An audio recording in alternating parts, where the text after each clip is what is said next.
Chapter 1786. Seeing the change in Yi Liangqiu's expression, Su Shiqing laughed. Did I hit your sore spot? Liangqiu, I'm your father. Your little tricks are still too inexperienced. Are you tired of dealing with it? Do you want to fight with your life on the line? But didn't anyone teach you not to be too greedy? You want Qin Pei to live and you want to keep this secret. Isn't it too difficult? But you still have a chance to redeem yourself. Su Shiqing laughed coldly. Don't you have a child? Momo, he won't ignore it, right? Yi Liangqiu's gaze was calm.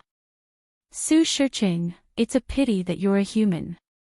His expression changed and he quickly raised his hand. But his subordinates came over and whispered a few words. Su Shiqing's expression became even uglier. That's great. You've grown up. You've long been prepared.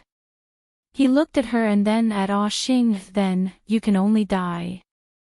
I wonder who will die first. Yi Liangqiu's voice was heard slowly. Then, she actually stood up.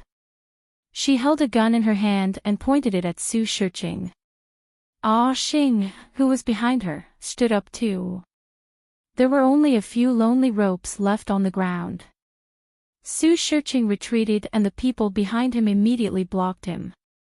The black holes of the guns were also pointed at Yi Liangqiu. There were about 10 people from each faction. They pointed at each other and refused to give way. It seems that you're planning to cut off all means of retreat.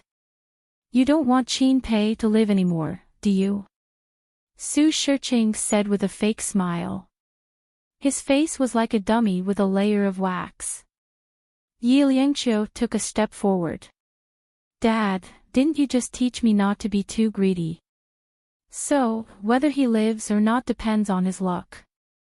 Su Shiqing's expression froze. His gaze was slightly tense as he stared at her, trying to find something in her eyes. But there was nothing. Her eyes were calm. This child was born by him. She grew up outside, but she was actually so ruthless. The most ruthless state was not toward others, but toward oneself. She actually didn't care about her own life and death anymore. She was already fearless. Such a person was the most terrifying. A trace of fear appeared in Su Shiqing's old eyes as he took a step back. The gun in Yi Liangqiu's hand was already cocked, and she fired without hesitation. With a bang, the person in front of Su Shiqing collapsed in a pool of blood.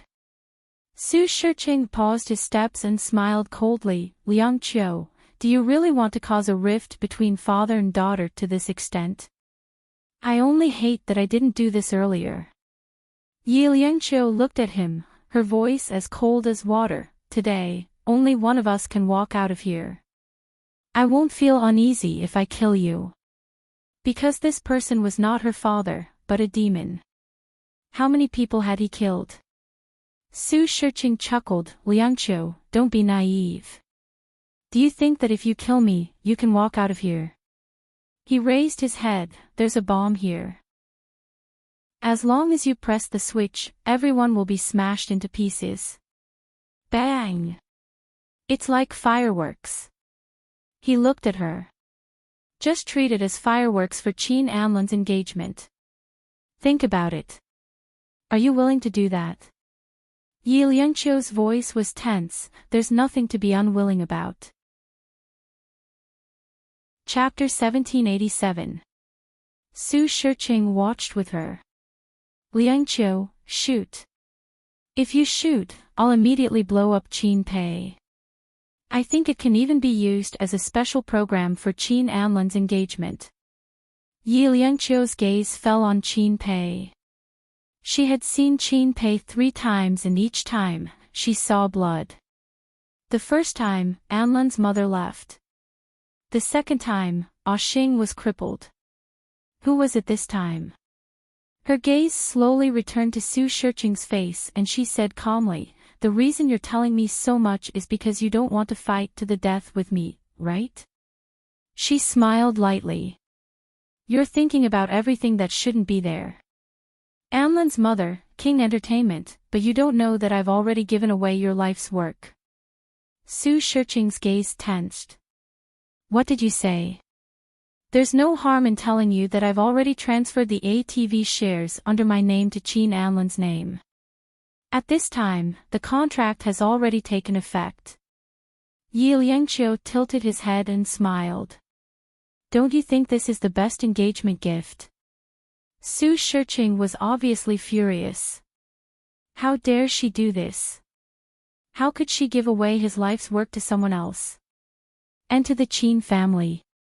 Su Shiqing's eyes were bloodshot and his eyeballs were about to pop out. He glared at Yi Liangqiu. I'm going to kill you, I'm going to kill you. Yi Liangqiu was unmoved. She had long since stopped being sad because of him. She said softly, do it. Su Shiqing didn't do anything to her.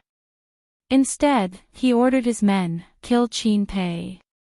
As soon as he finished speaking, Yi Liangqiu fired his gun again. Su Shiqing was shot in the stomach. He lowered his head and looked at his wound. He watched as blood flowed out and dyed his clothes red.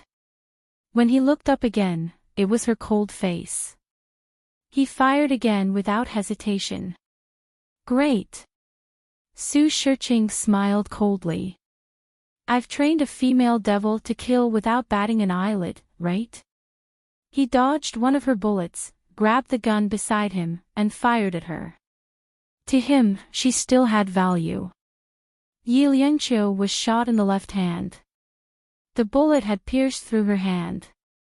This was the second time her hand had been shot, and blood was dripping down her fingers.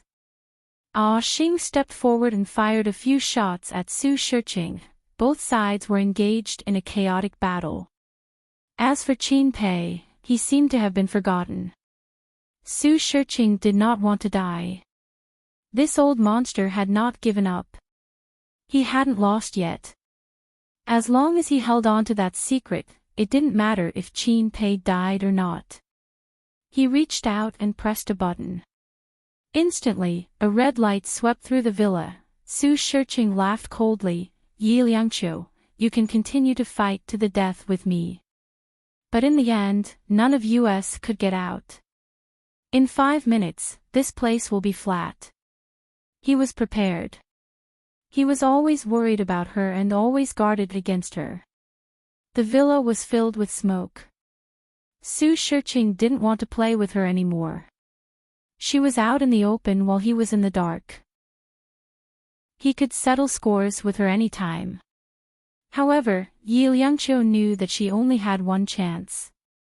If she let Su Shiqing go and he went into hiding, not only her, but also Anlan, the children, and everyone else would be in danger. He was a lunatic. And she had the blood of a lunatic in her. She endured the pain in her hand and covered her nose and mouth. She held the gun while Xing cooperated with her.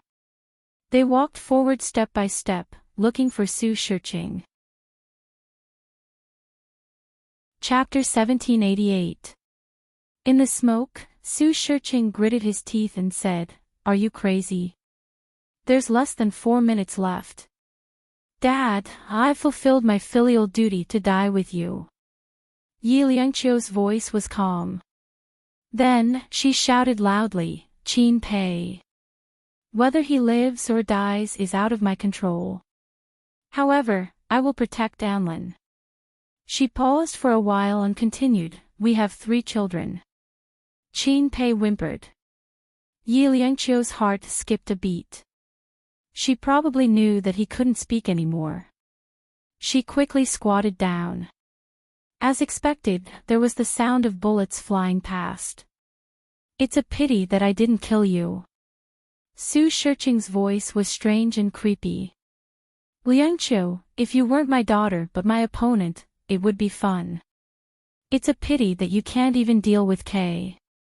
You can't even deal with Entertainment. Don't you think that you're useless? Yi Liangqiu fired a shot in the direction of the voice. However, Su Shiqing was cunning and dodged it. Bullets rained down and people were injured from time to time. Xing stuck close to Yi Liangqiu as they moved forward slowly. The smoke had slowly dispersed, and the air had become much clearer. Without the barrier, the frequency of gunshots increased. When everything was clear, there were 30 to 40 people standing behind Su Shiqing. As for Liangqiu, there were only 7 to 8 people. Liangqiu, you're still too inexperienced. Su Shiqing's voice was cold. If you apologize to me now, I can let you go. He raised his hand and the people moved forward. Step by step, they forced Yi Liangqiu and Xing into a corner. Yi Liangqiu's voice was low. Xing, are you afraid of death? Xing was unafraid of death. Young mistress isn't afraid. Of course, Xing isn't afraid. In a while, we just have to hold him back until the end. Yi Liangqiu's voice was calm. It was as bleak as spring. Xing nodded. All right. Yi Liangqiu estimated that there was not much time left. She, Xing and the rest could hold Su Shiqing back. She couldn't survive. At this last moment, she thought of Anlin. Was he engaged? In the future, there would be a woman to take care of him and a child. She had nothing to worry about. Su Shiqing, the secret, and she would be buried in the sea of fire together. Together, she exploded until not a single strand of hair was left. It didn't matter. Her background was so miserable. Dying like this could be considered a grand and spectacular event. And Anlin was the only beauty in her life. She had no regrets. The red light on the button in Su Shiqing's hand was getting closer and closer, decreasing bit by bit. He was aggressive, but she refused to let go. In the final confrontation, the two of them pointed at each other's head. All of them were cold and emotionless. Su Shiqing's cold voice sounded, "Let me remind you, there are still 2 minutes left." "No need. We can die together."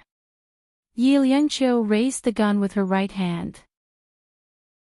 Blood kept flowing from her left hand. Su Shiqing was a little annoyed. "Do you really want to die together with me?" "Yes." Yi Liangqiu laughed miserably. "You never gave me a chance to live." "Su Shiqing, your retribution is here." Su Shiqing's men wanted to shoot, but once they did, Mr. Su would die too.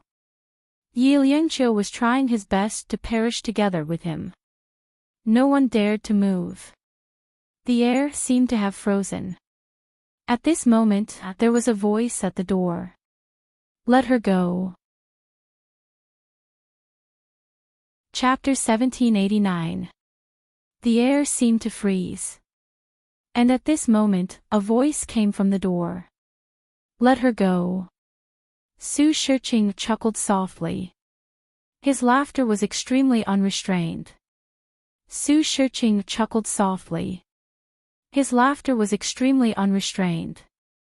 "My little darling Liangqiu, it looks like even the heavens don't want me to die. You want both sides to suffer, but Qin Anlin can't stand by and watch you die." Su Shiqing chuckled lightly. "Look who's here. The man who says he doesn't care about you is here to save you. Let's guess, did he bring the transfer agreement from King Entertainment?" Yi Liangqiu looked up. Her heart trembled. Qin Anlin stood at the door. He was travel-worn and his face was drained of blood. Her eyes met his, but she couldn't say a word to him. Her lips moved, but she couldn't speak. "Little darling, think about it. Is that secret more important, or is King Entertainment more important? If I say it now, even if you survive, how will you have the face to be with him?" Su Shiqing laughed happily. Even the heavens were helping him. Yi Liangqiu pursed her lips tightly. "Qin Anlin, get out. This is a personal grudge between him and me." But she hadn't expected that Su Shiqing wouldn't shoot, but Qin Anlin would. He wasn't shooting at Su Shiqing, but at Yi Liangqiu. The bullet grazed her hand and the gun fell to the ground. She took a step back and looked at Qin Anlin in shock. She knew that he didn't want her to die. But did he know that Su Shiqing could use her to threaten him? Everything had become passive. Qin Anlin would never be so stupid. What he did was really stupid, really stupid. Tears finally formed in her eyes. She moved her lips and said, "Hurry up and leave." Towards the end, her voice was already heart-wrenching. In fact, it was his heart that was being torn. It was also his lungs that were being ruptured. After seeing the people on the wooden dungeon, what else did he not understand? Su Shiqing chuckled. "What a big surprise, isn't it, Anlin? You didn't expect it, did you? Your disappointing father is still alive." He reached out and hooked Yi Liangqiu over. "Now, what else is there to say? Just like what Liangqiu said, a good hand was easily destroyed by you. Originally, you could have ignored her life and death, let her sacrifice herself, let her die with me, but you fell in love with your enemy's daughter and insisted on saving her." Su Shiqing laughed happily. His hair stood on end as he said coldly, "From now on, you have to listen to me." God, he had never felt so carefree before. The sky was so blue, and the air was so wonderful. Even the ticking of the bombs was so pleasant to hear. He was simply intoxicated. Su Shiqing chuckled and looked at Qin Anlin. "Now, give me kind entertainment." "Why?" Qin Anlin suddenly said, "Actually, there is another result." Yi Liangqiu looked at him with her heart beating faster.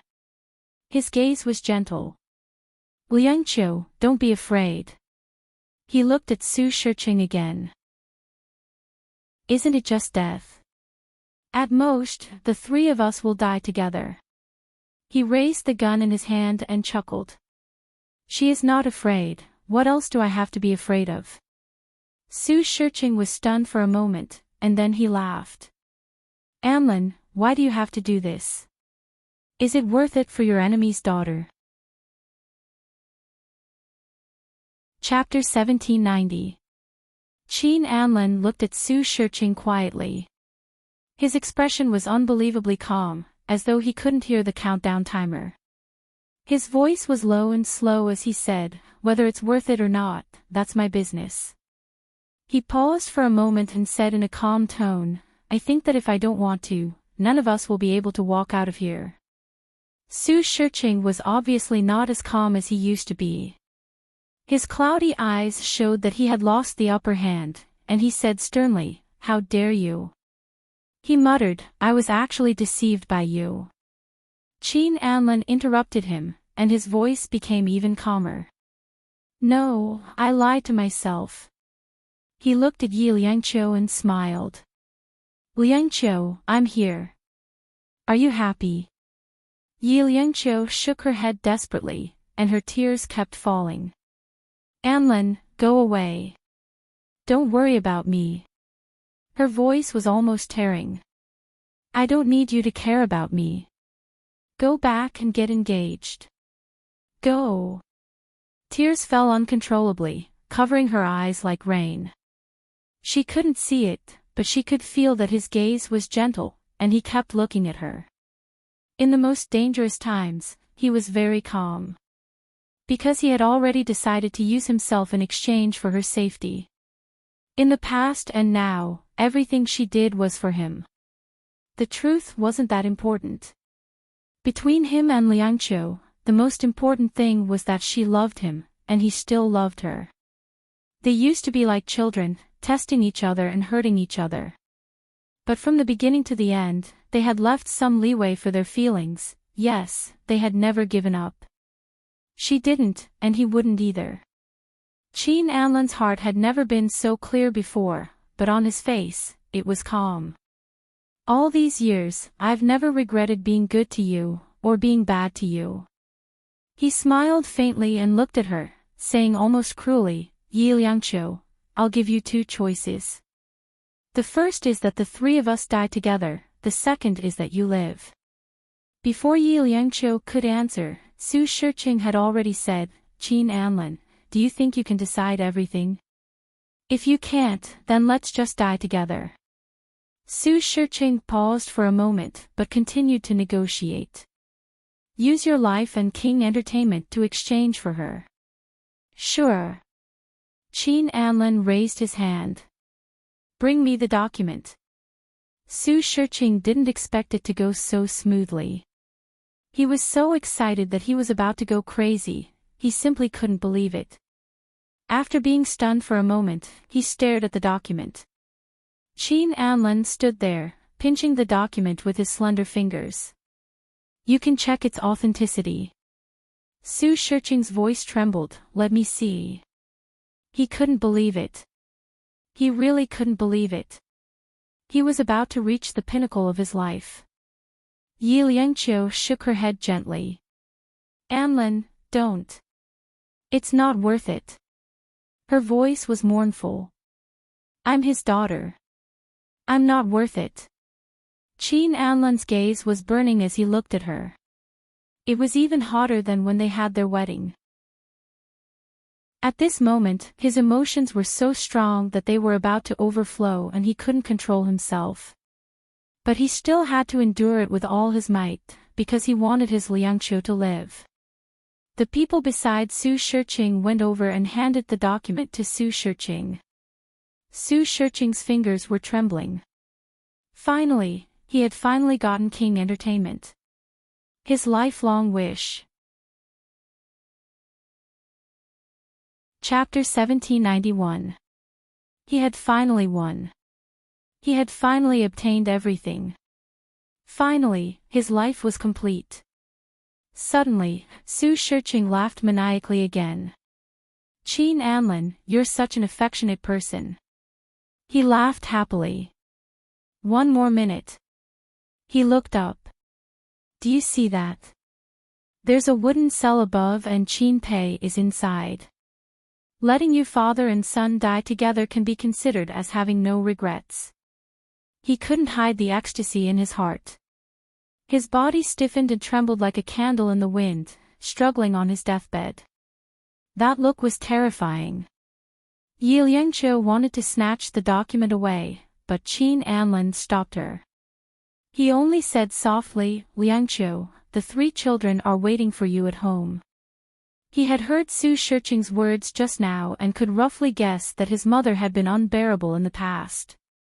It was also the truth that Liangqiu had always wanted to hide. This fool. There were tears in his eyes, but they didn't fall. He wouldn't cry easily. He wanted her to always remember that a man who loved her wouldn't cry. He walked forward slowly, his voice low. If you don't let her go, then I promise, Su Shiqing, you'll be turned into a hornet's nest. Su Shiqing laughed sinisterly. At this moment, he had obtained everything. So what if he let Yi Liangqiu live for the time being? Yi Liangqiu looked at Qin Anlin and began to struggle. She looked at him with teary eyes. He was dressed in a formal suit and looked calm as he walked quietly towards the wooden cell. Anlin! She screamed. I don't want you to do this. I don't want you to die. Do you hear me? If you dare to die, I promise I won't live. He didn't stop and continued walking forward. Do you hear me? I won't live. I won't forgive you. Her face was full of tears. Her body struggled with all her might. The blood in her palms had already dried up. But she couldn't feel the pain anymore. Qin Anlin stood in front of the wooden cell. He slowly turned around and looked at her. His dark eyes were complicated, filled with all the love he had for her.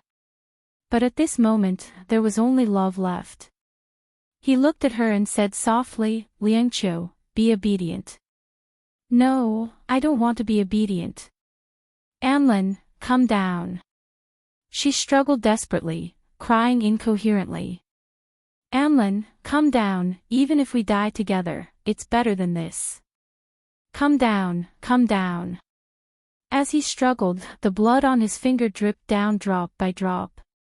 It was a hair-raising sight. His eyes lingered on her. Liangqiu, I really want to hug you again. I really want to talk to you again. I really want to tell you that I love you. But there was no time, he could only do so much for her. Actually, from the beginning to the end, it wasn't she who owed him, but he who owed her so much. The corners of Qin Anlan's mouth curled up slightly, giving her one last smile. Liangqiu, listen to me. As she struggled and screamed, he walked into the wooden cell, unlocked it. And in the wooden cell was his father. Qin Anlan's voice was very calm. Dad, our family of 3 can probably reunite now. Although that person was no longer the person in his memory, he still remembered his aura. He slowly squatted down and reached out to brush his overly long hair aside. Qin Pei instinctively avoided it. How could he face Anlan? Dad, it's okay. It's all in the past. Qin Anlan's voice was very soft. Mom will still love you until I die. Nothing in the family has changed. It's still the same after she left. Chapter 1792. Qin Pei couldn't speak and could only sob, Hong Ku, his wife. He couldn't repay the debt he owed her in this life. In the end, he had to watch their only son die with him. Dad, it's okay. It's okay to lose my life for the woman I like. She and I have 3 children. Qin Anlan's fingers gently touched Qin Pei. At this moment, he didn't have any hatred. Because the heavens had been kind to him. The person he loved would always love him. Silly Liangqiu, that had nothing to do with you. Why did you take everything on yourself? She forgot that she was a woman, she forgot that she was also so unfortunate.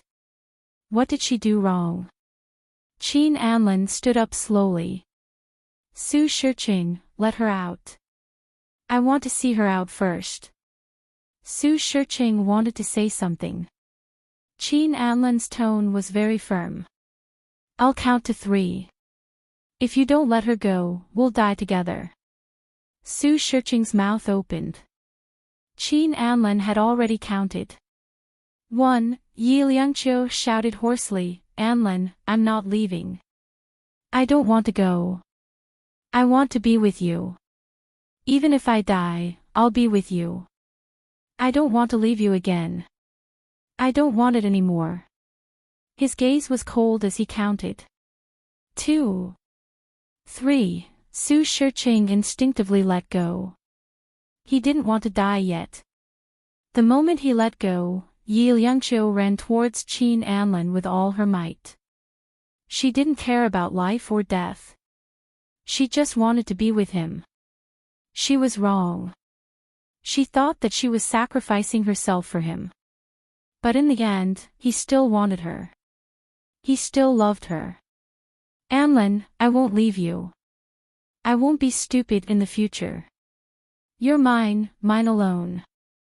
I'll never push you away again. She fell to the ground, her palms rubbing the ground. It was covered in blood. He stood in the wooden cell and said sternly, Kaim, drag her out. There were 26 seconds left. He had to let her out. After receiving the order, Kaim ran over with reddened eyes, picked up Yi Liangqiu from behind, and dragged her to the door. Su Shiqing didn't stop them. In order for both sides to leave, he would let them leave first before he left. He would deal with Yi Liangqiu after he got out of here. In short, she would not survive. Kaim dragged Yi Liangqiu. Yi Liangqiu screamed and struggled with all her might. She opened her mouth and bit Kaim's palm until it bled. However, Kaim endured it and dragged her out. Their men retreated as well. Kaim's eyes were red. The moment he walked out, tears rolled down his cheeks. Close the door. His voice was steady. Yi Liangqiu let out a heart-wrenching cry. No. She seemed to have lost her mind. Somehow, she found the strength to break free from Kaim and crawled inside. Anlin, he can't die, he can't die. Kaim hugged her tightly from behind and said in a deep voice, I promised Boss Qin that I would keep you alive. And President Qin didn't just do it for her. He did it for old Madam as well. Old Madam had died a tragic death. President Qin would never let Su Shiqing off today. Yi Liangqiu was hugged by the waist. She struggled and hit him, but it was useless. She could only look inside. No. After a high-pitched cry, she fainted from being too agitated. No, Anlin, I don't want this. You can't die. Anlin, you have to live. Su Shiqing naturally wanted to resist. However, there was a row of armed men standing at the door. They lined up in a row and shot at the people inside. Chapter 1793. The people in front of Su Shiqing fell one by one. The document in his hand was also pierced through. The scattered pieces of paper exploded and spread around him. There was also a bloody hole in his mouth. His teeth were bloody and he looked at the door with a hideous expression. They wanted to save Qin Anlin. Dream on. If they didn't let him get what he wanted, then they would all die together. Su Shiqing opened his bloody mouth and laughed sinisterly. His voice was frantic. Qin Anlin. Even so, my daughter still got king entertainment. So in the end, he still won. Qin Anlin's voice was very calm. My son's surname is Qin. Su Shiqing's facial muscles twitched. Then, he smiled strangely. He pressed the button in his hand. No matter what surname, let's die together. Qin Pei, let's fight again in our next life. Hong Ku, I came down with him. Are you still so stupid to choose this useless man? With that press, the entire villa exploded. Flames shot up into the sky. Su Shiqing had his wish fulfilled. He blew himself up into nothingness.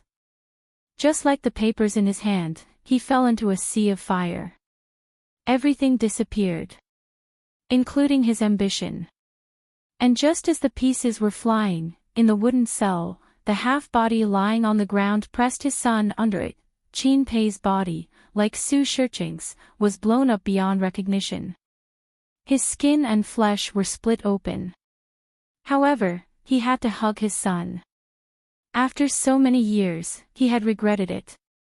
He wanted to go home but he was afraid. No one would forgive him. He had harmed Hong Ku and caused Anlin to have no father at such a young age. He was a sinner. He gasped for his last breath, just to see his wife and son one last time. Hong Ku made his heart ache. Her death made him wish he was dead. He had no reason to live long ago. But he lived greedily, even if he had no legs, even if he couldn't speak. He still remembered that he had a son. He wanted to see him and repent to him. Anlin was no longer the person he had left. He looked so good. He was affectionate, just like his mother. Anlin, that's great. He's grown into what a man should look like. He's not a jerk like him. He had finally waited for this day, but he never thought that the only thing he could do was to use his own body to protect him. After so many years, he could finally hug him. She hugged her son. Anlin. Anlin. If you can live, can you forgive Dad? Even if I do not deserve to be forgiven, but cannot forgive. If you forgive me and survive, only then will I have the face to see your mother. Only then will I have the face to atone for my sins, and only then will I have the face to take care of her. But he was also worried that Anlin's mother would hate him in his current state. Her bloody fingers trembled as she stroked Qin Anlin's face and hugged him tightly. Son, don't move. Don't move. Daddy is here to protect you. Don't move. As long as there's a glimmer of hope, you have to hold on. You have 3 children and Liangqiu waiting for you. She's very nice and loves you very much, just like how your mother used to love me. Anlin, live well, live well. Qin Pei's life was over. Chapter 1794. He couldn't say another word to his beloved son, but his body expressed all his fatherly love. Anlin, this can't make up for anything, but Dad wants you to live on. A drop of hot tears dripped from the corner of the person's eyes and instantly evaporated. He endured the burning pain and the tightness of his skin all over his body felt like it was about to split. He felt like he was splitting into many people. He couldn't even tell how many injuries he had suffered, and he couldn't tell if he was still alive. He only knew that he was being hugged tightly. He smelled a familiar scent. He closed his eyes, as if he had returned to his childhood. Anlin, are you happy? Dad, I'm happy. Raise it a little higher. It's very high. Isn't Anlin afraid? A little higher. Dad, raise it higher. He slowly crawled down and curled his body up with all his might. It was his father. Tears kept flowing from the corner of his eyes. The man whom he hated and loved was also dead. But at this moment, he didn't hate him anymore. He thought that, in the end, that man had always loved him. He let out a roar from his throat. He wanted to live, Dad, I want to live. Inside the villa, more than 10 people in protective suits rushed in with water guns. They rushed to the side of the wooden cage and opened it. The surrounding fire was extinguished. A charred body was lying on the ground. The flesh on the body was almost burnt, and some bones could be seen. However, he was hugging the person under him tightly. His palms were black and in the shape of a tent, protecting him. They flipped him over, carefully lifted the person underneath, and quickly walked out of the fire. Outside the villa, a slender figure stood tall and straight. He looked at the person being carried out and said lightly, "Send him to the hospital immediately." Kaim came over and said gratefully, "Mr. Du, thank you." Du Yueshing looked down. "Don't tell Mr. Yi yet. I'm afraid she won't be able to take it. Besides, Qin Anlin probably doesn't want her to know." Kaim hesitated for a moment but still nodded. "Yes." Du Yueshing's eyes were clear. He looked at the fire and said lightly, "Let's go. It won't be safe here soon." When he got into the car, he leaned against the back seat and recalled the phone call he had received earlier. It was a call from Qin Anlin. He actually knew all along that she liked Yi Liangqiu. This phone call was a deal. It was Qin Anlin's final arrangement for Yi Liangqiu. It was also his selfless love for her. He said that if anything were to happen to him, he, Du Yueshing, would take care of Yi Liangqiu. As for King Entertainment, it would all depend on his mood. Such a good thing was what all men wanted, but he was angry at that time. But in the end, he still agreed. Because he really liked Yi Liangqiu. It wasn't to the point of being unscrupulous, but he liked it very much. He liked her so much that he didn't want to give up when the opportunity presented itself. Du Yueshing closed her eyes and dialed a number.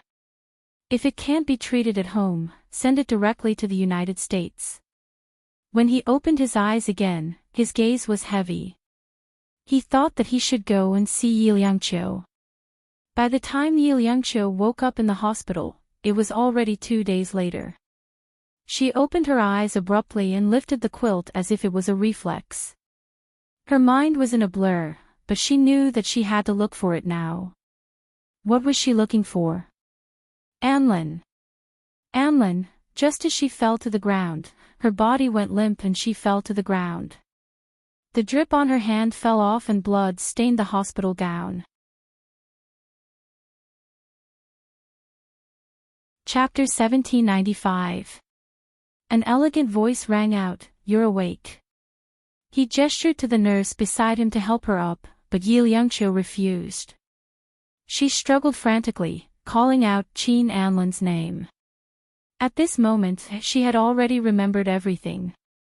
She remembered the sound of an explosion in her ears. She had fainted, but she could still hear it. "Anlan, I want to see Anlan."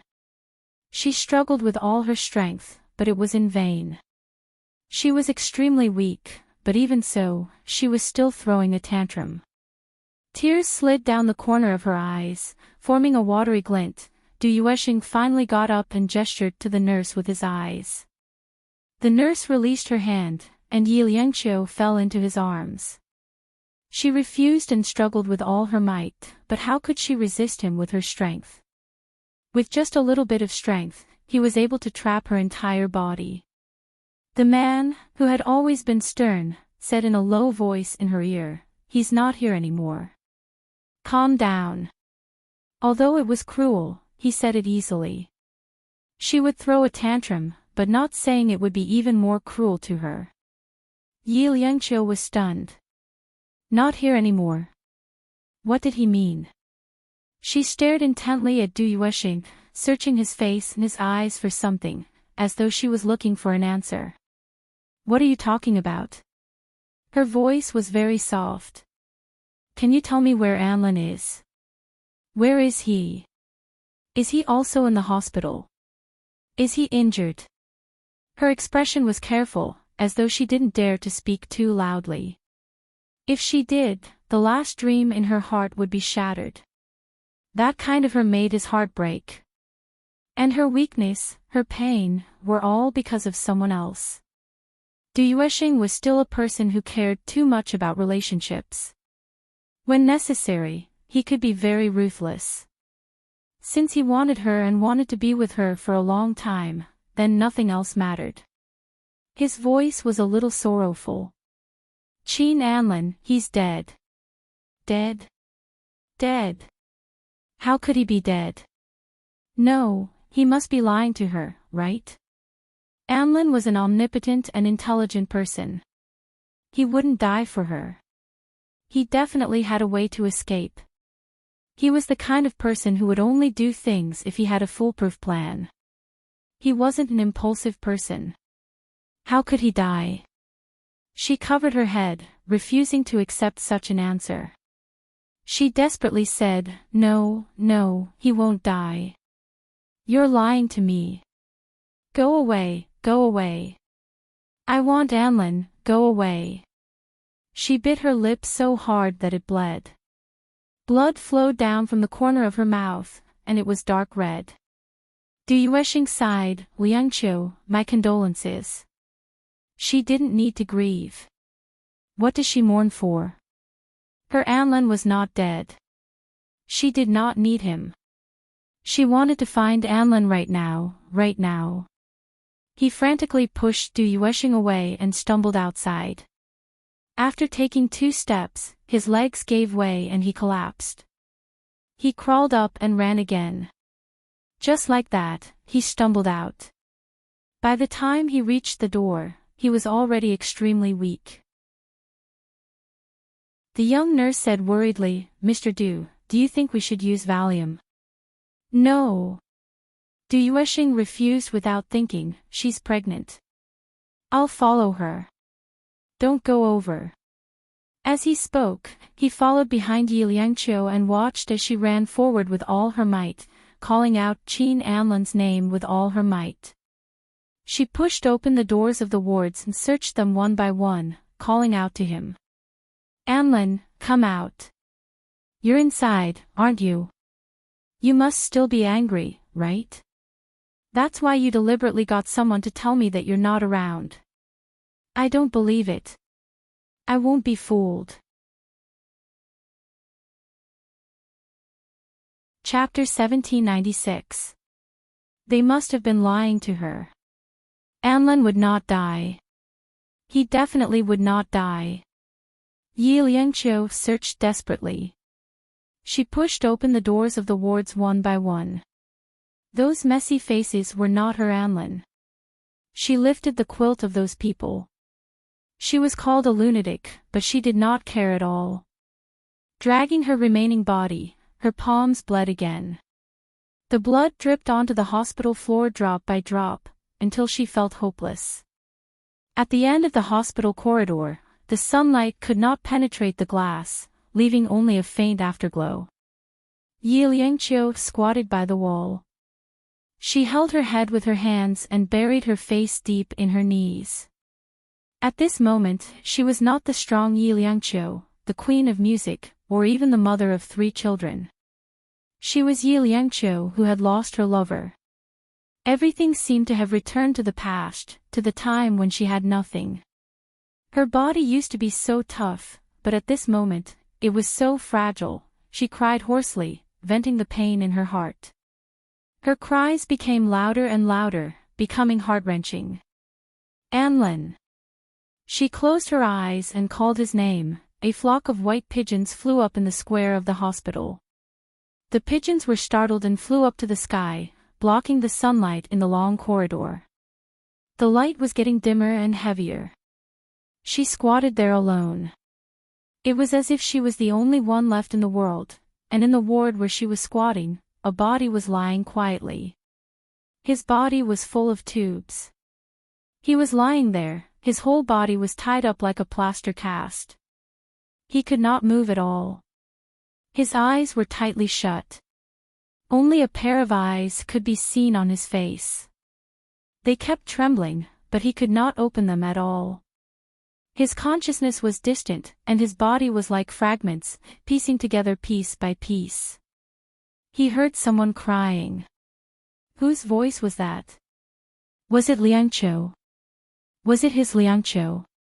Was he dead or alive? Why could he still hear Liangqiu crying? He wanted to get up and hug her.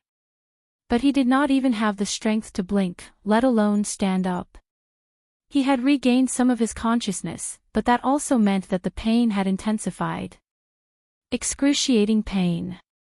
Her cries could no longer be heard. He tried hard to ignore his own pain and feel her pain. However, the pain was so intense that he could not resist at all. He could only follow his consciousness and rise and fall, rise and fall. His fingers drooped down again, returning to calmness. He fell asleep, in pain. When would be the next time he woke up? Would he still be able to hear her voice at that time? He fell asleep. Only when he was asleep did he feel less pain. Outside the door, a slender figure slowly approached her. He stood beside her and said in a low voice, Liangqiu, I'll take you back to the ward. She didn't cry anymore. She just rested her pointy face on her knees and looked forward, not moving an inch. Suddenly, she looked up. Anlin. When she saw the person's face clearly, her face palpitated with a deep sense of disappointment. It was not Anlin, but Du Yuexing. She didn't move. Instead, she buried her face even deeper. She didn't want to talk to him. She didn't want to see anyone. At that moment, she just wanted to be alone quietly. She didn't want to hear any bad news. Go away. Her voice was hoarse. Her face was full of tear stains. Some were dry, some were not. Chapter 1797. Du Yuexing stood there, his voice a little hoarse. Do you really love him that much? She was silent. He asked again, do you really love him that much? This time, Yi Liangqiu looked up at him. It's none of your business. Her face had a look of alienation and resistance. She didn't want him by her side, because she could vaguely feel that this man was taking care of her. His appearance was related to Anlin. She instinctively resisted. However, Du Yuexing bent down and carried her in his arms. His voice was a little tense. Don't you want to find him? I'll take you there. She struggled but to no avail.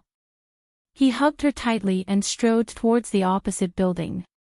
When he pushed open a door, it was filled with a freezing aura. Yi Liangqiu began to panic. She struggled with all her might, scratching Du Yuesheng's face and neck. He also let her grab him, holding her body in place and using his body temperature to warm her. When they came to a door, several medical staff were guarding it, all of them wearing masks. Du Yuesheng nodded at them, then opened the door and led them in. Yi Liangqiu's body began to tremble, and so did her lips. They were curled up. It was unknown if it was because of fear or the cold. Du Yuesheng hugged her tightly and said in a low voice, "Don't you want to see him? He's inside." She trembled, unable to say a word, her teeth were clenched, and her face was pale. In front of her was the morgue. The aura that assaulted her was cold and gloomy, as if it came from another world. Ignoring her resistance, Du Yuesheng nodded at someone as if he wanted her to give up. The person was wearing a thick protective suit and opened a large drawer. Yi Liangqiu stared blankly for a few seconds, struggling desperately. She let out a shrill cry, "No, it's not Anlin. It's not." She stared at it for a few seconds, her face as white as a sheet, and vomited uncontrollably. She vomited on Du Yuesheng. The medical staff was shocked.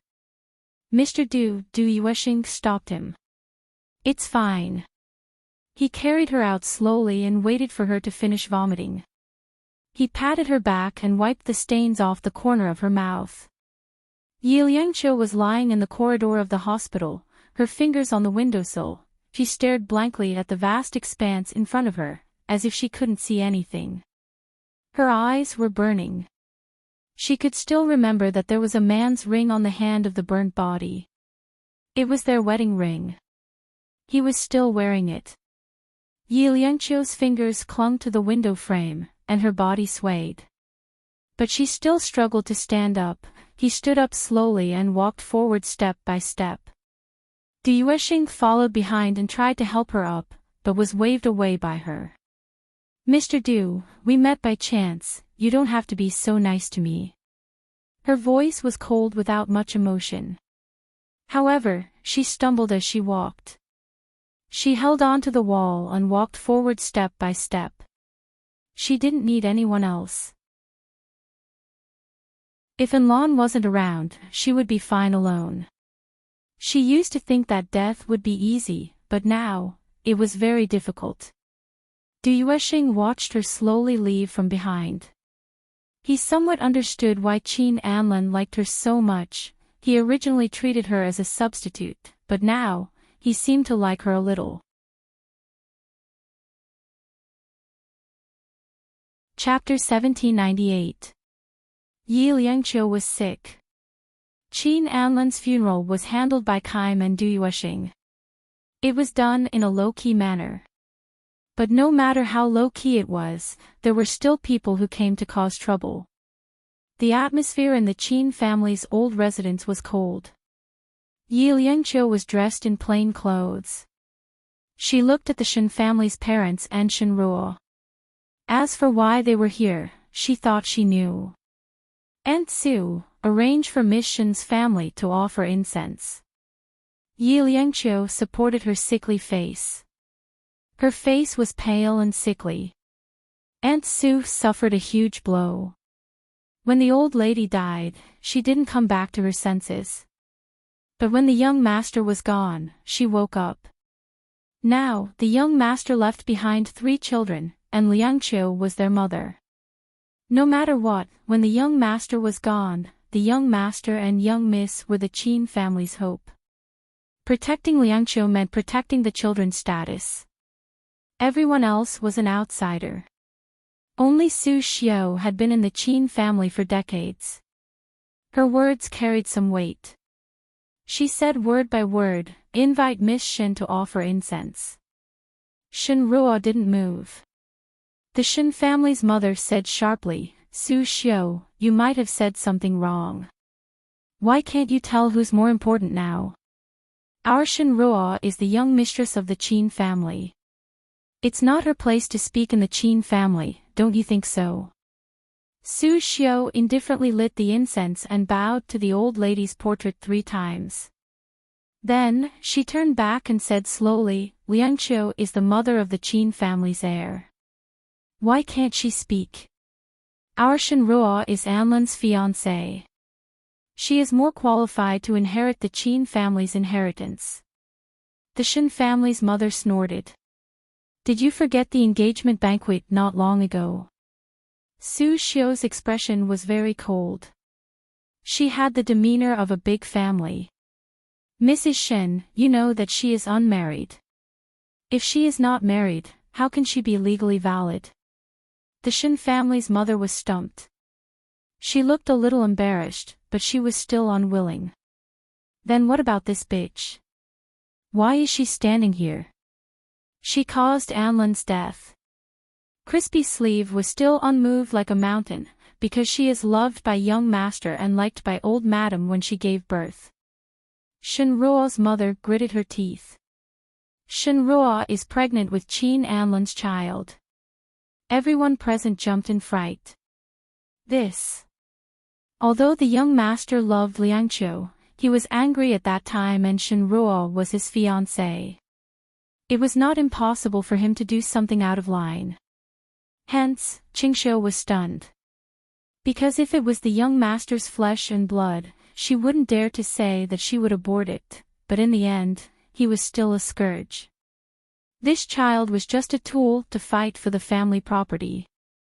Just when she didn't know what to do, Yi Liangqiu, who was kneeling, said softly, since Miss Shen is pregnant, please stay in the Qin family. When the child is born, we will do a paternity test. Then, Miss Shen's innocence will be clear. Shenruo was stunned. What hope was there? So he hardened his voice, why should I listen to you? Yi Liangqiu, who was kneeling with her back facing Shenruo, slowly got up.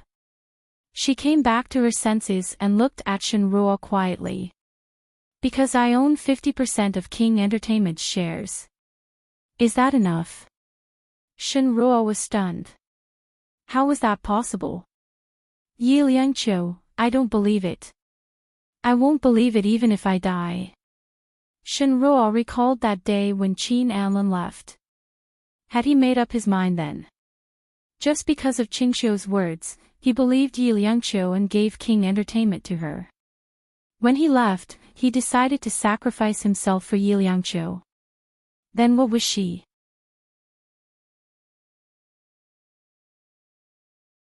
Chapter 1799. Even if Shenruo didn't believe it, it had become a reality. Keim took out the document and announced, before President Qin left, he transferred all the shares to Yi Liangqiu. He added, as for this ancestral home, I think Miss Shen should be very clear about what it means to the Qin family. Of course Shenruo knew. She was so angry that her whole body was trembling. How could Qin Anlin treat her like this? He had always treated Yi Liangqiu as his wife, but he was engaged to her. As it turned out, she was nothing. President Qin gave Miss Shen a villa as compensation. The lawyer will discuss the details with Miss Shen later. Keim's voice was calm. He didn't say that it was Yi Liangqiu's intention. President Qin left so suddenly that he could only make arrangements for Mr. Yi. How could he take care of Shenruo? Shenruo shook her head and sneered, how can the child in my stomach be worth only a villa? Yi Liangqiu sighed, Shenruo, do you love Anlin? Shenruo was stunned. Of course I do. So, don't make things difficult for someone who has already left. Yi Liangqiu said quietly, okay. Shenruo was completely stunned. She wanted to deny it and say that she didn't do it for money. But if it wasn't for money, then what was it for? She couldn't stand her ground. Shenruo, even if you have this child, King Entertainment will not belong to you. Moreover, there is no child. Yi Liangqiu said calmly and didn't care about them anymore. She knelt down and said, let him leave in peace. Shenruo's parents and Shenruo stood there. They wanted to cause trouble but couldn't. In the end, they flipped through the documents before giving up. There was nothing more to say. It was useless even if Shinruo was pregnant. The child in her stomach wasn't Yi Liangqiu's. When Shinruo left, she gritted her teeth and looked at Qin Anlan's photo. Is it worth it? No one answered her. From the beginning to the end, it was just a beautiful dream that she had. That was all. Finally, he left. It was quiet. When only Crispy Xiao and Yi Liangqiu were left, Crispy Xiao's voice was hoarse. Young madam, I'm sorry for the past 2 years. Yi Liangqiu turned her head and looked at her. In just a few days, Su Xiao's hair had turned completely white and she had aged a lot. The corner of her mouth twitched. Aunt Su, I'm sorry. She thought that she could perish together with Su Shiqing, but in the end, she indirectly let Anlan leave. Su Xiao bitterly said, Young madam, Aunt Su is not an unreasonable person. I have wronged you. She didn't want to bring up those things. In any case, she trusted young madam. If young madam didn't love Anlan, she wouldn't have given all the shares of ATV to young master. Young master had left, but that was because he loved young madam. How could she have the heart to scold him when they were in love with each other? Yi Liangqiu looked at Crispy Xiao and her lips trembled slightly. In the end, she hugged her. Aunt Su, I'm very sad. I don't know why Anlan and I ended up like this. Her face was stuck to Crispy Xiao's shoulder. I hate that I am Su Shiqing's daughter. I hate my birth. I would rather have my surname Yi. How could Crispy Xiao not know her pain? Because at this moment, Liangqiu's pain was her pain. They could only hug each other for warmth. Liangqiu, I know. Aunt Su knows. Crispy Xiao comforted her, her voice filled with sorrow. Yi Liangqiu closed her eyes. But, I still feel that he is alive and hasn't left.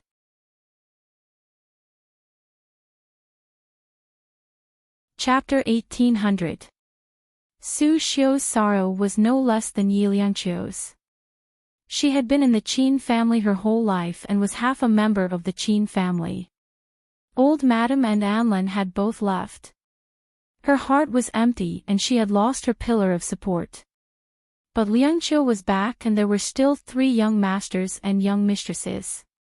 That was how Su Xiao could live on. Yi Liangqiu's fingers held Su Xiao's thin palm and she said softly, Aunt Su, promise to Anlan and Mom that you won't leave me. Su Xiao was stunned. Aunt Su, can you promise? Yi Liangqiu's face rested on her shoulder. I'm sorry. I'm sorry that I left you with nothing. I made you lose everything. But I still selfishly ask you to take care of the children. Su Xiao's hair was white and her tears flowed freely. Liangqiu, this silly child. She was worried that she wouldn't be able to live on, that was why she said that. Su Xiao nodded. Aunt Su will watch. I will always stay with the Qin family. Aunt Su still has to watch young master and young mistress get married. Yi Liangqiu hugged her gently. Don't leave me either. Su Xiao cried and nodded non-stop. Qin Anlan was buried on a drizzling morning at the Qin family cemetery. And Qin Pei was able to go home and be buried with Lady Qin. This was Yi Liangqiu's wish. Su Xiao also knew that old madam had never forgotten this heartless person, so she agreed. In the drizzle, they stood for a long time with the children. The smoke and drizzle washed away the last trace of her vulnerability. She couldn't be weak anymore. King Entertainment was waiting for her and the child in her stomach. On that last night, she wanted to get pregnant and had his child as she wished. Now, this child was more than a month old and had already taken shape. Her appetite wasn't good. Coupled with morning sickness, her figure was even thinner. She was 172 but she had lost less than 50 kilograms. Yi Liangqiu took Su Xiu and the children and moved back to the villa where she and Qin Anlin had lived after their marriage. After a week of rest, she went to work at King Entertainment. She took over King Entertainment and classified ATV as a subsidiary of King Entertainment. Du Yuexing had also helped a lot in secret. She knew this, but she didn't say it out loud. If this man wanted to take care of her, she would refuse. And Lan wasn't here, and no one could replace him. Even if it was his wish, she wasn't willing. King Entertainment was on the right track. She was in charge in B City, while the outside world was handled by Kaim. Kaim became a flyer and flew all over the world almost every week. He would sometimes complain, but it was only a small talk. Yi Liangqiu promoted him to vice president, which was a well-deserved title. Yi Xiao Yi Liangqiu Yi Xiu Xiu and Yi Xiu Yi Wang Xiuzi Yi. Kaim took a cup of milk and placed it on the table. He took a cup of coffee and smiled. Mr. Yi, what are you talking about? Yi Liangqiu turned around and put her hand on her abdomen. She smiled. I said, if only Anlin was here. Kaim was sad. A strange look flashed through his eyes, but it didn't escape Yi Liangqiu's eyes. She just smiled without batting an eyelid. Kaim, look at that large piece of land.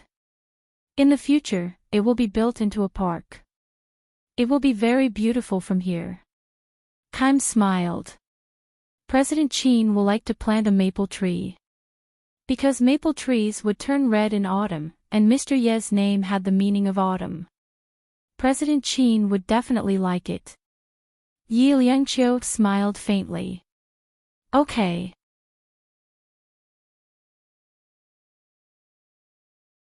Chapter 1801. Kaim's heart skipped a beat and he asked, Mr. Yi, what are you talking about? Nothing. Yi Liangqiu smiled and turned around. She held on to her 4-month-old belly as she slowly walked over to the sofa. Kaim hurried over to help her sit down as if he was serving the Empress Dowager. Mr. Yi, be careful. This little one is very naughty. Yi Liangqiu smiled. The doctor said yesterday that it's twins again. Kaim was stunned. 2 more. Then the Qin family would have 5. I'm asking for Tang Yu's psychological shadow. He has clearly done that many times. Why does he only have a small heart? Yi Liangqiu's fingers gently stroked her belly. This morning, I felt the baby move. Kaim took a sip of coffee and made a mental note of it. Yi Liangqiu sipped her milk and looked at Kaim. Have you been to see Qingqing recently? Kaim nodded. I have. I used my connections to meet her. He had already made the connections there. Now, he would bring He Huan over every year. When Su Qing came out, she would look normal. She would put on makeup and dress like a little princess, just like in the past. She would always feel embarrassed and say that she was different. Actually, he felt that she was fine. The clothes did not suit her because her eyes were less willful and more gentle. He thought that it was time to change her style. They would spend about 2 days together.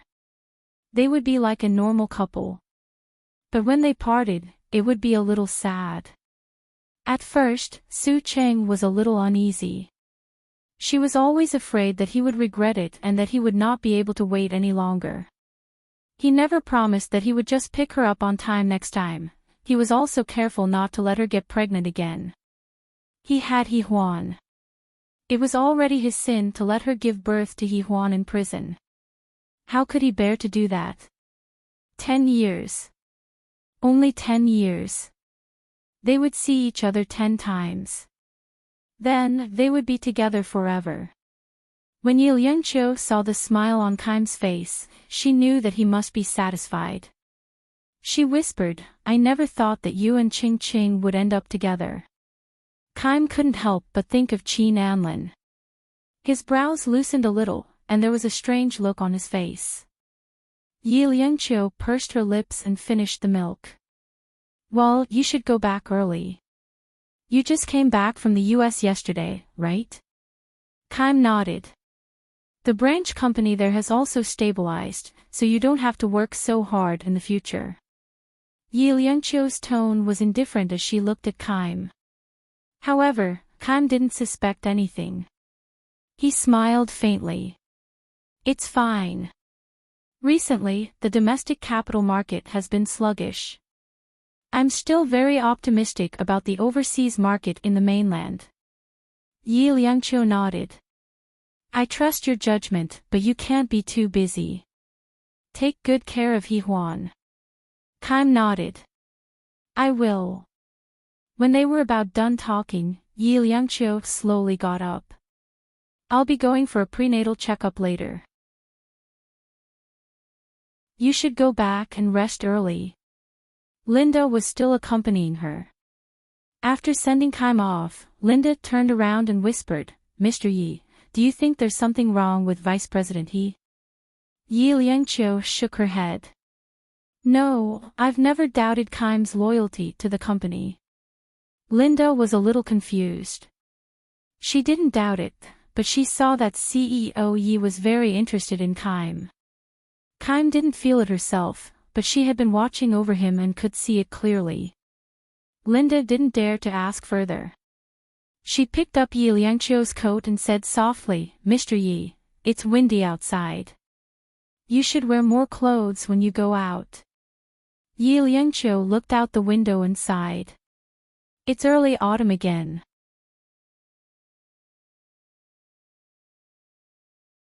Chapter 1802. She stood in front of the French window and looked at it for a while before putting on her clothes. Linda accompanied her. When they went downstairs, they were surprised to see Su Qingxiu. Aunt Su, why are you here? Linda carefully helped Yi Liangqiu into the car and said casually. Su Qingxiu and Linda got into the car together. She glanced at Yi Liangqiu and said to Linda, I'm always worried. I'm also panicking at home, so I came after thinking about it. Yi Liangqiu smiled and patted her hand. Aunt Su must think that Moo is too clingy. Both Su Qingxiu and Linda laughed, especially Su Qingxiu. After laughing for a while, she sighed. This child grows up so fast.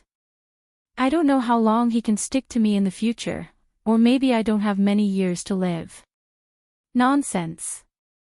Yi Liangqiu was slightly unhappy. Aunt Su will definitely live long enough to see Mu Yun get married. Su Qingsang's words made Su Qingsang happy. That little guy in Mr. Tang's house seems to be very afraid of the young master. Yi Liangqiu also smiled and reached out to touch her lower abdomen. After a long time, she said softly, maybe Mu Yun has his own plans. She actually knew something, but now that Anlin was not around, Mu Yun was worried about her and his younger siblings, so he did not take action. This child's thoughts were really deep. Su Qingsang nodded in agreement. Mu Yun was indeed very precocious.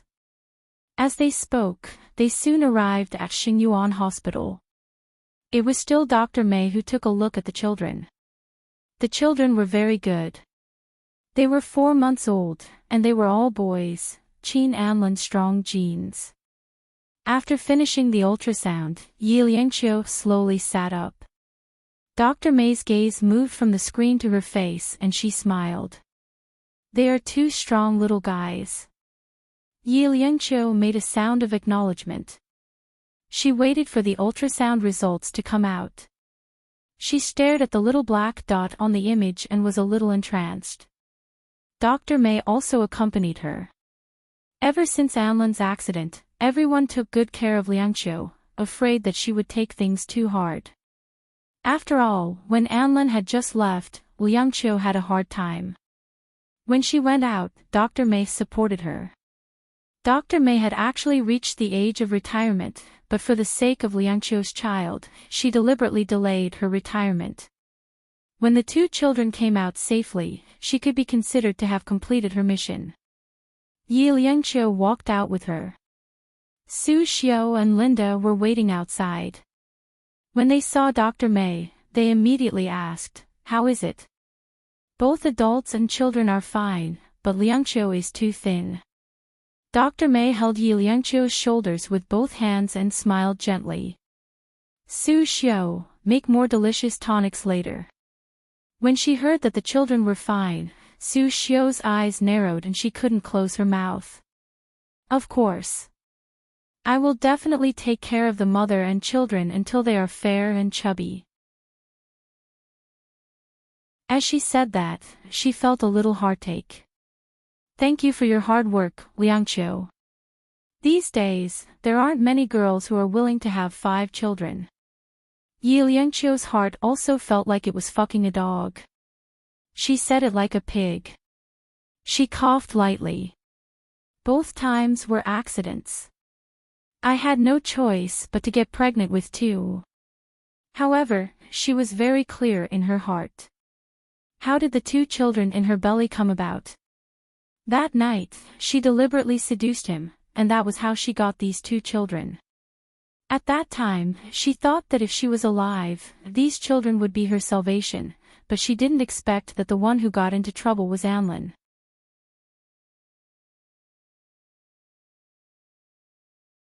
Chapter 1803. As if they could sense her emotions, the 2 children moved at the same time and kicked her hand. Anyway, it was tough. Su Xiao thought about it. In a while, Aunt Su will personally buy fresh pig trotters and cook them with soybeans. It's the best for collagen and it can also produce milk in the future. Linda giggled. Yi Liangqiu had no choice. "Aunt Su, isn't it a little too early?" "How can it be early? We have to prepare early." Su Xiao's heart was filled with the plump boy and Liangqiu. She could also fatten up a little so that she would be able to give birth. A woman who was too thin would also suffer a great loss of vitality when giving birth. As she said that, Yi Liangqiu looked at Dr. May with some bitterness. Dr. May smiled. Seeing them like this, she felt relieved and watched them leave together. Yi Liangqiu and Su Xiao walked to the door of the elevator and unexpectedly met a familiar face. Shenruo. And it was the genuinely pregnant Shenruo. Although her stomach hadn't protruded, the man beside Shenruo was carefully supporting her. With one look, they could tell that she was pregnant. Then when she was engaged to Anlin, she was pregnant with someone else's child. What a big heart. At this moment, Su Xiao's face was also livid. In her heart, she had guessed a little, this woman was really shameless. When young master was around, she dared to make young master a father. When young master wasn't around, she dared to use the bastard child in her stomach to ask for the Qin family's property. She was really shameless. Shenruo also didn't expect to meet Yi Liangqiu and Su Xiao, this fierce old woman. This old woman had never liked her. It was in the past and it was still the same now. Now that they met, it was a small world for enemies. Su Xiao's gaze fell on the man beside Shenruo. He was a four-eyed frog, weak and small. He didn't have much meat on his body. With one look, it was obvious that Shenruo had him. Thinking about it, a man who couldn't keep an eye on his own woman. She was clearly pregnant, but she still blamed it on another man. Thinking about it, he felt weak and useless. Liangqiu could forget about it, but Crispy Sleeve felt that she had to say something. This was too outrageous. Miss Shen, what a coincidence. There was shrewdness in Su Xiao's eyes. You have a boyfriend so soon. Are you here for a premarital checkup? Shenruo's face was a little pale. She didn't know if it was because of her pregnancy or because of the man beside her. She nodded and didn't say much. She couldn't tell that she actually cared about this man. However, no matter how much he cared, he was just a spare tire. If he cared, he wouldn't have clung on to young master like that. Crisp's sleeve continued, however, you have our young master's child in your tummy, so you should take care of yourself. Shinruo's face became even paler. She gritted her teeth and said, what nonsense are you talking about? The man beside her was already looking at her in bewilderment. She wouldn't care because she was pregnant. If he didn't marry her, it would be hard for her to find a good man in the future. Crisp's sleeve laughed coldly, weren't you and your parents the one who made a scene at the Qin family, saying that you were pregnant with young master's child? Crisp's sleeve said something that stabbed her heart again, you should know clearly whose child it is, right? Of course I know whose child it is. Shinruo blurted out. After saying it, she regretted it. She said in a very low voice, Qin Anlin didn't touch me.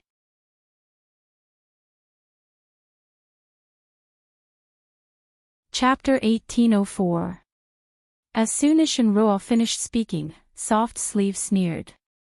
So she hadn't slept with him before. How shameless of her to say that she was pregnant with young master's child. Young madam shouldn't have given that villa to her. But it wasn't impossible to take it back now. She could sue Shinruo. But Yi Liangqiu stopped Soft Sleeve with her eyes and said to Shinruo lightly, I also believe in Miss Shin's innocence. Also, I wish Miss Shin good luck in finding a suitable marriage partner. Shinruo didn't expect her to be so magnanimous. The man beside her had a complicated expression on his face. He was a university professor who had liked Shinruo for many years, but Shinruo had rejected him. A month before her engagement, they had sex once. Shinruo was drunk, and so was he. That was why they had rolled around together. Then, there was no then until she got engaged and Qin Anlin passed away. She found him and said that she was pregnant. It was his child. He didn't ask further. He felt that if she said it was his, then it was his. But he had never thought that she had used this child. If the Qin family had acknowledged this child, would she still have returned to his side? The man was a little hesitant and unhappy, but he didn't show it. He only said lightly, it's time for us to check. Shinruo grunted softly and left with the man. And when she left, her face suddenly turned pale.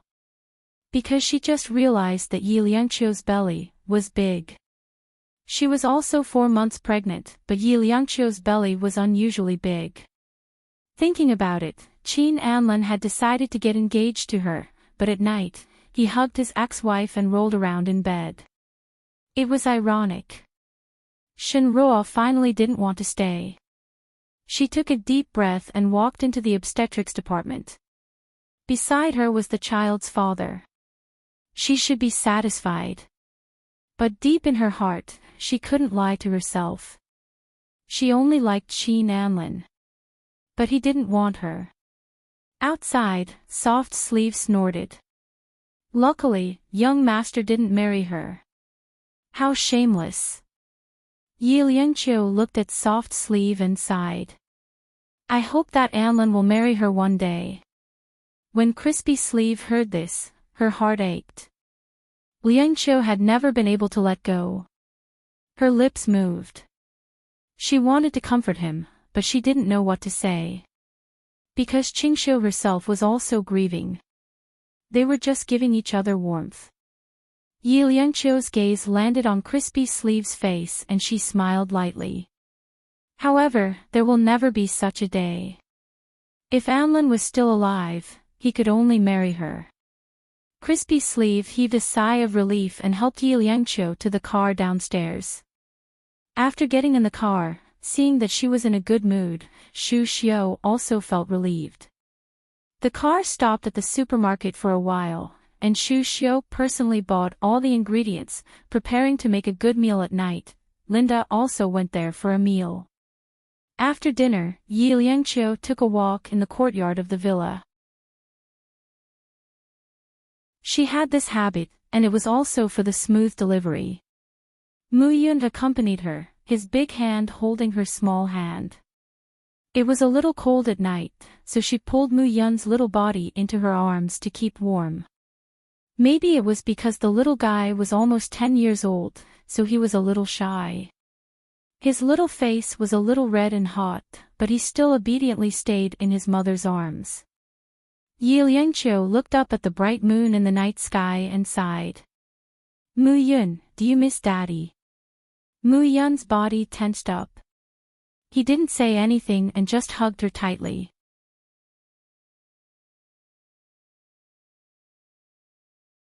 Chapter 1805. Mu Yun looked up. Really?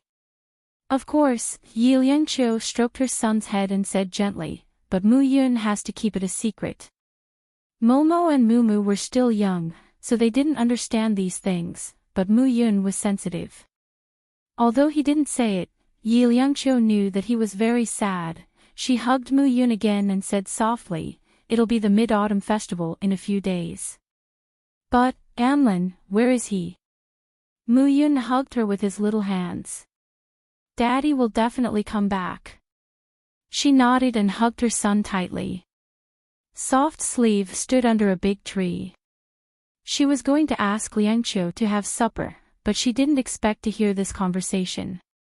2 lines of tears flowed down from the corners of Soft Sleeve's eyes, and her entire body was trembling. She knelt down under the tree, put her palms together, and mumbled, "Old lady, if you know in the afterlife, you must send young master back safely." These days, she could clearly see that young madam had been working too hard. After losing Anlin, she had to work hard to support such a big company, and she was pregnant. Even if Dr. May didn't say it, she could tell that Liangqiu had lost a lot of weight. However, no matter how she thought about it, she did not think that Anlan could possibly be alive. "That's great, that's great. Old lady, that's great." Soft Sleeve's tears kept flowing, and under the moonlight, they looked very bright. However, she also heard what young madam said. She couldn't tell anyone, or else it wouldn't work. She was an old lady after all, and her brain wasn't working well enough to believe all this. When Yi Liangqiu and Mu Yun left, she glanced at the dark. She knew that Soft Sleeve's pain was no less than hers. Soft Sleeve had been with old madam since she was 10 years old. She watched old madam give birth to Anlin and watched Anlin grow up. The Qin family was Su Xiu's root, so Anlin's departure was a huge blow to Su Xiu. Now, she was almost certain that the person buried in the Qin family cemetery was not Anlin. She'd done a DNA test. No one knew she'd done that. And why did she say that this person was Anlin? She thought that the only possibility was that Anlin was still alive. In the past, she had suspected that Du Yuexing was plotting something, but after more than 2 months, that person had remained well-behaved. He was well-mannered and never went overboard. Then she knew there must be another reason. He had no other choice. She did not ask for anything in her heart.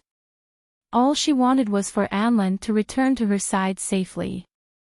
Nothing else mattered to her. Seeing the mother and son return to the villa, Qingxiu knelt down in the direction of the old lady and mumbled something. After he returned, he was busy burning incense and praying to the heavens. Yi Liangqiu saw how crazy he was, but she didn't stop him. Soft Sleeve's health wasn't good to begin with. Now that he had something to do and something to think about, he felt a lot better. Days passed. They spent the Mid-Autumn Festival together. In November, the weather cooled down. Kaim got someone to plant a maple forest on the piece of land she bought. At the end of November, the leaves of the maple trees were all red. From afar, it looked like a burning flame. It was beautiful and spectacular. Yi Liangqiu could see the patch of red from the office. Her belly was bulging. She was 6 months old, and the two little guys had already filled up her belly.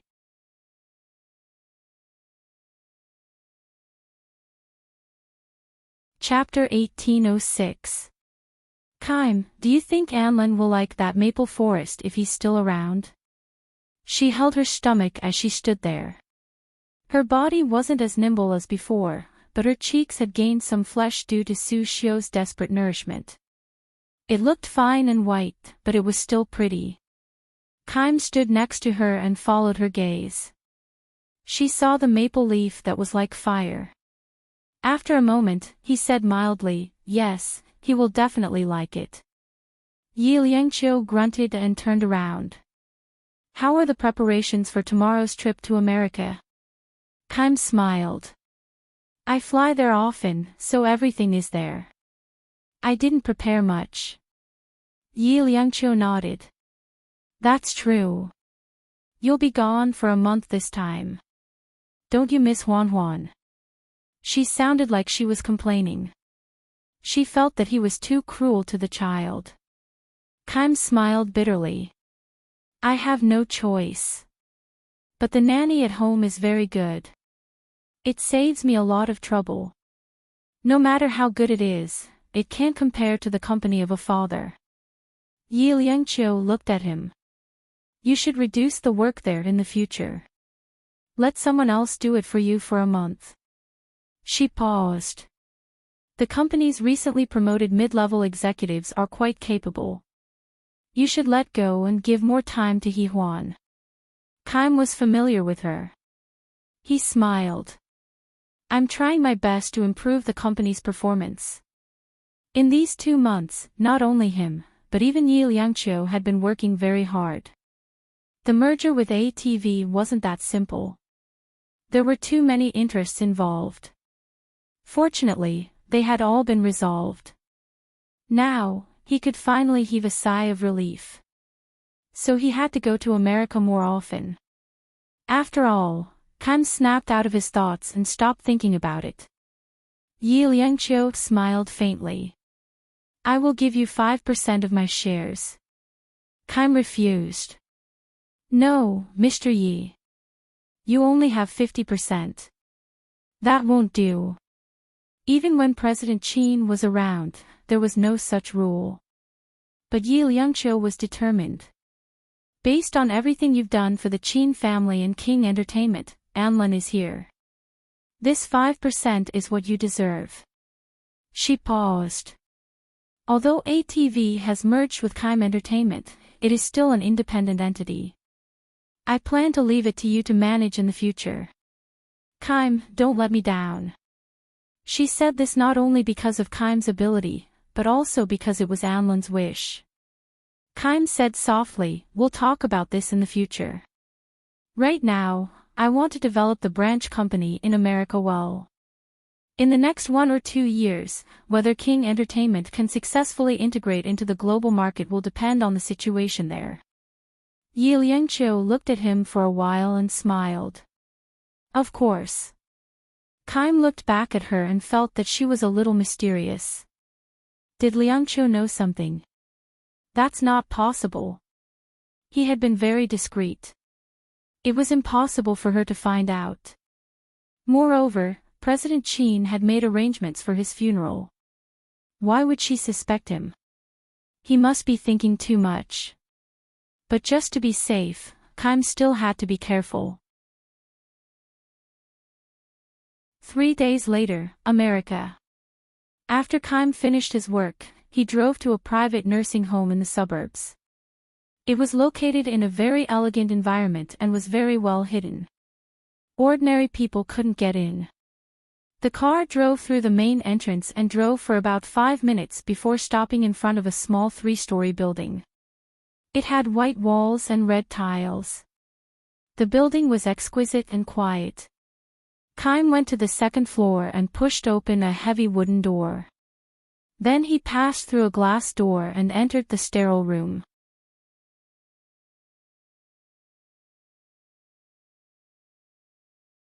Chapter 1807. In the clean ward, a man wrapped tightly in gauze lay quietly. If it weren't for the slow rise and fall of his Huaxia accent, one would have thought that he was dead. Kaim changed into a dust-free suit and walked over. With a gentle swipe of his palm on the metal panel, the glass door slowly slid open. He walked over to the bed. All he could see were cold instruments and lifeless tubes. The man on the bed breathed weakly and then received oxygen.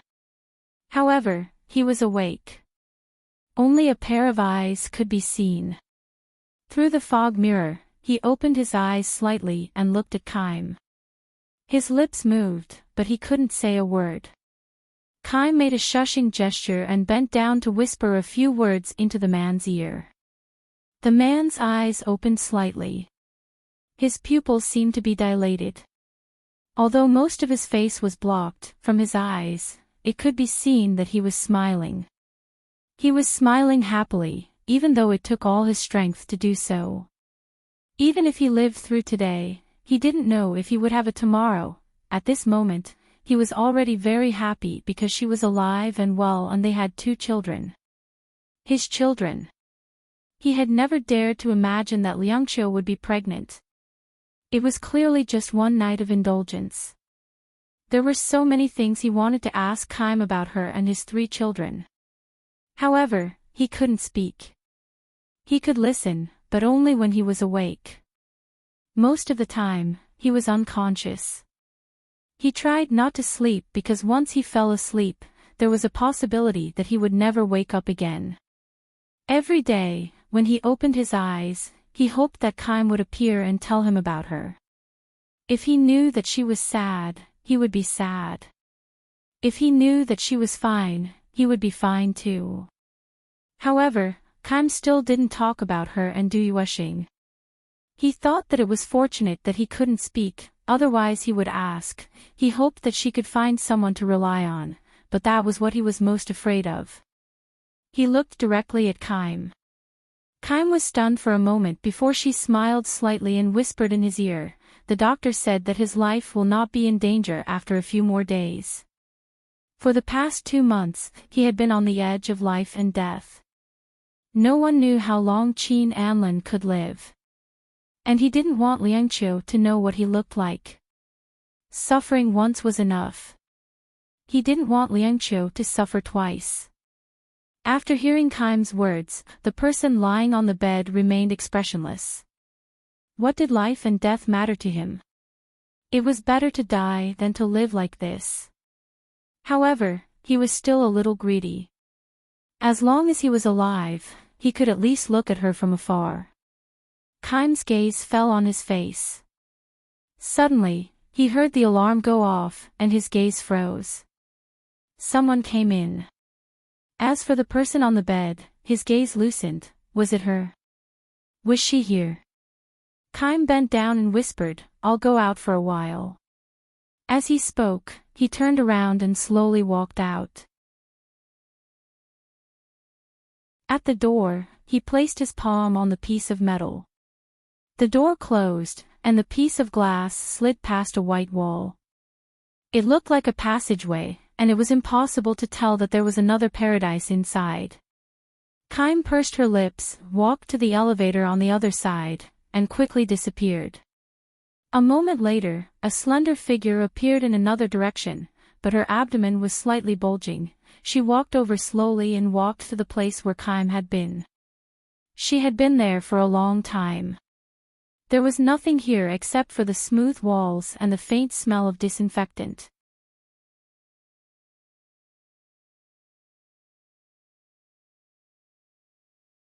Chapter 1808. She closed her eyes. Although she couldn't see anything, "Anlin, I know you're here. You're right here. I can smell your scent. No one can replace it. Why don't you want to see me? I know you're living with great difficulty. I'll wait, and so will the child." She stood there for a long time. Kaim came out of the elevator. When he saw her, he looked surprised. "Mr. Yi. Why are you here?" "Mr. Yi." Yi Liangqiu looked indifferent. Kaim hadn't called her Mr. Yi for a long time, but he hadn't noticed.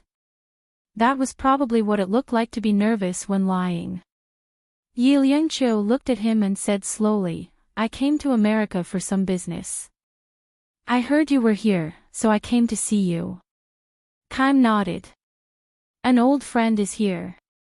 I just finished visiting him. At this moment, his expression was normal, and there was no change in his emotions. Yi Liangqiu stared at him for a long time before she smiled faintly. That's good. How is he now? Kaim paused and said, he's fine. That's good. Yi Liangqiu sounded even more indifferent. Let me know if you need any help. Kaim nodded. Of course. After saying that, he felt Mr. Ye's gaze on his face for a long time, which made Kaim's hair stand on end. After a long time, Yi Liangqiu smiled faintly. I'm leaving. Kaim immediately followed her and coughed. I'll see you off, Mr. Yi. Yi Liangqiu paused. I'll stay in America for a week. Kaim was startled.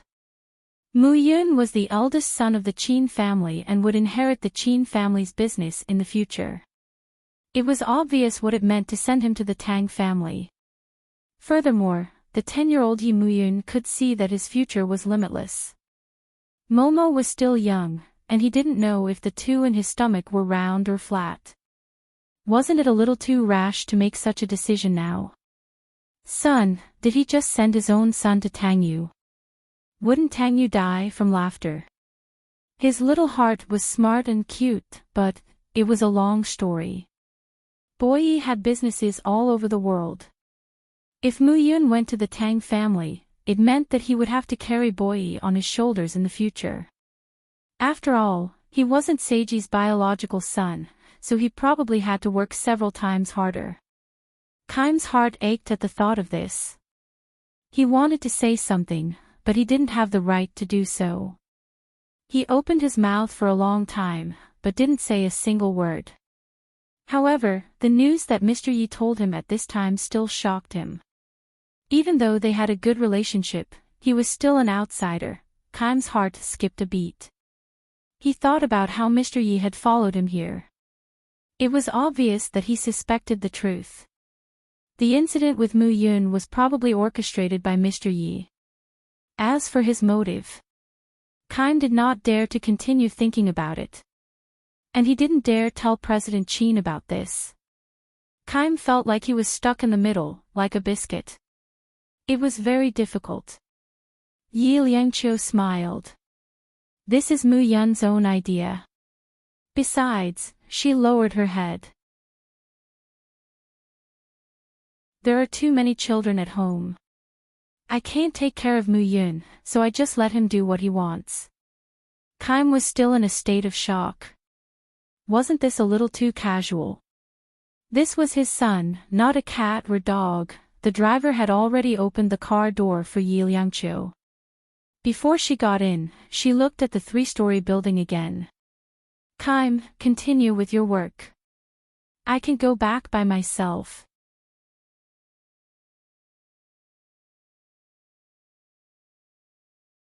Chapter 1809.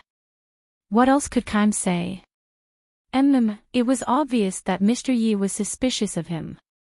He was afraid that it wasn't as simple as that, but he couldn't understand why Mr. Yi didn't forcefully dig 3 feet into the ground. If she wanted to, she could have done it. After sending her off, he stood in the same spot and took a puff of a cigarette. This matter was really difficult for him to handle. After a long time, he received a call from Mr. Yi. Mr. Ye's voice was calm as he said, Kaim, you're quite busy. Why don't you bring He Huan over to America? It'll be convenient for her to stay with Mu Yun. The muscles on Kaim's face twitched.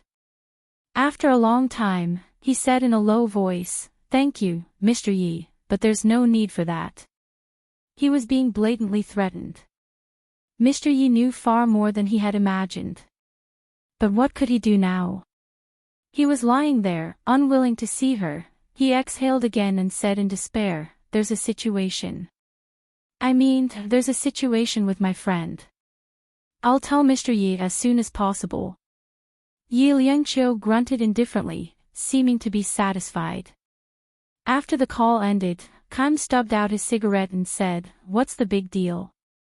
He walked slowly into the 3-story building and went to the ward. The person lying there was already asleep.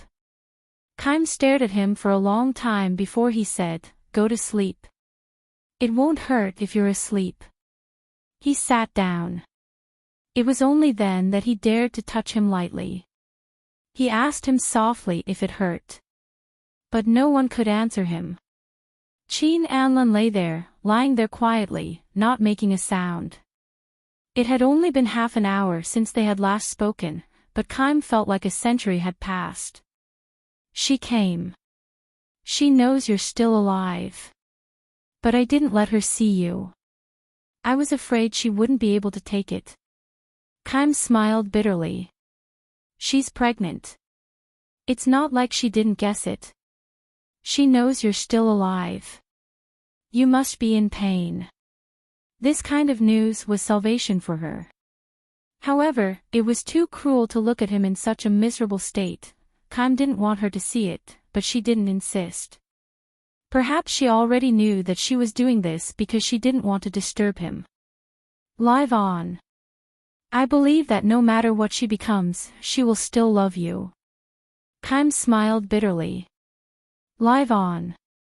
The eyebrows of the person lying on the bed loosened, but his eyes were still closed, living in a dream. Only in dreams, there was no struggle, no pain. Only in his dreams, she was still his wife, and he did not need to think about what he had become. He did not need to think about whether he was too ugly standing next to her. The interior of the expensive black limousine was filled with tissues. Yi Liangqiu sat in the back seat and kept pressing her nose. Linda said cautiously, "Mr. Yi, what's wrong?" Yi Liangqiu pursed her lips. "No, I'm happy. I'm very happy." "Oh," Linda replied. She still didn't understand. Yi Liangqiu rolled down the car window and looked at the trees passing by the roadside. She couldn't calm down for a long time. Even though she had suspected it before, she couldn't be sure. But now, she was sure. Anlin was still alive. Actually, she only wanted him to be alive. That was good enough.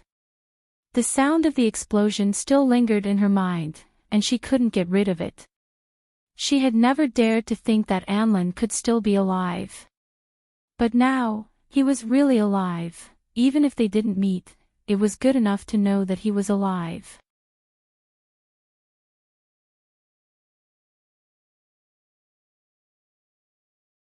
Chapter 18:10. Just like Kaim, Liangqiu ran between B City and New York. She didn't ask to see Qin Anlin directly because she knew that he wouldn't want to see her. She didn't mind, but he would. Sometimes, a man's self-esteem reached a breaking point that you couldn't cross.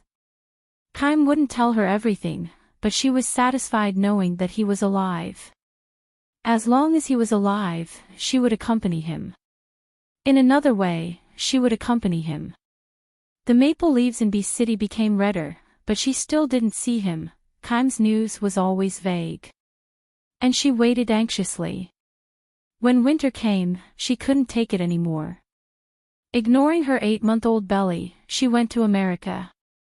There were no maple leaves in America. There was only the smell of disinfectant. However, when she came to the private hospital, he was no longer there. Kaim said that he had left, and he didn't know where he had gone. But he was so weak. Where could he go? Yi Liangqiu's limbs were weak. She didn't know where to find him. A person whose identity didn't exist naturally couldn't be found in ordinary ways. "Don't worry, Mr. Yi. President Qin will take care of himself." Kaim's voice was a little hoarse. "His body is fine now." Yi Liangqiu held her stomach as she stood in front of the floor-to-ceiling window of the New York apartment. This was Anlin's apartment. He didn't come back here. Where would he go? Kime, can he go back to B-City alone? She said softly. Other than a private plane, he can't go back by himself, can he? Kime looked at her. So Mr. Yi wants to wait for him here. Yi Liangqiu pursed her lips. I want to give birth in New York. She reached out and rubbed her stomach. I think Anlin must want to see them too. Kime was silent for a long time. Liangqiu, don't wait for him. He won't come back. Don't tell me how ugly he has become. She was still standing there, facing the light, a faint halo floating around her, and because she was pregnant, it looked like she was covered in a layer of holy light. She continued, Kime, don't tell anyone about this. He doesn't want me to know, and he definitely doesn't want anyone else to know. I don't want him to get hurt. She slowly turned her head. If one day he comes looking for you, please think of a way to bring him home. King Entertainment was in B-City, and most of the children were also in B-City. Amlin's roots were in B-City, and she wanted to bring him home. What she couldn't do, she could only let Kime do it. Amlin could protect her with his life, and she could endure it for him. After saying that, she turned her head again. Think of a way to let him live a better life. As she said this, she felt a lump in her throat. In the past, Qin Anlin lived a life of luxury. But now, he ran away alone. What kind of life was he living outside? She didn't know. She was worried that he couldn't take care of himself. She did not even dare to look for him recklessly. She was afraid that he would run away. She had a premonition that he would appear when she gave birth. Kime nodded. Don't worry, I will. He looked at her stomach worriedly. Because she was pregnant with 2 children, her stomach was especially big. 8 months was like a full term. All the prenatal checkups were done in B-City. He felt that it was inappropriate to do it in New York now. However, Yi Liangqiu had already made up her mind. I'll bring Qingxiu and the children to New York for the time being. Her voice became softer. After I give birth, if I can't wait for him, I'll go back to B-City.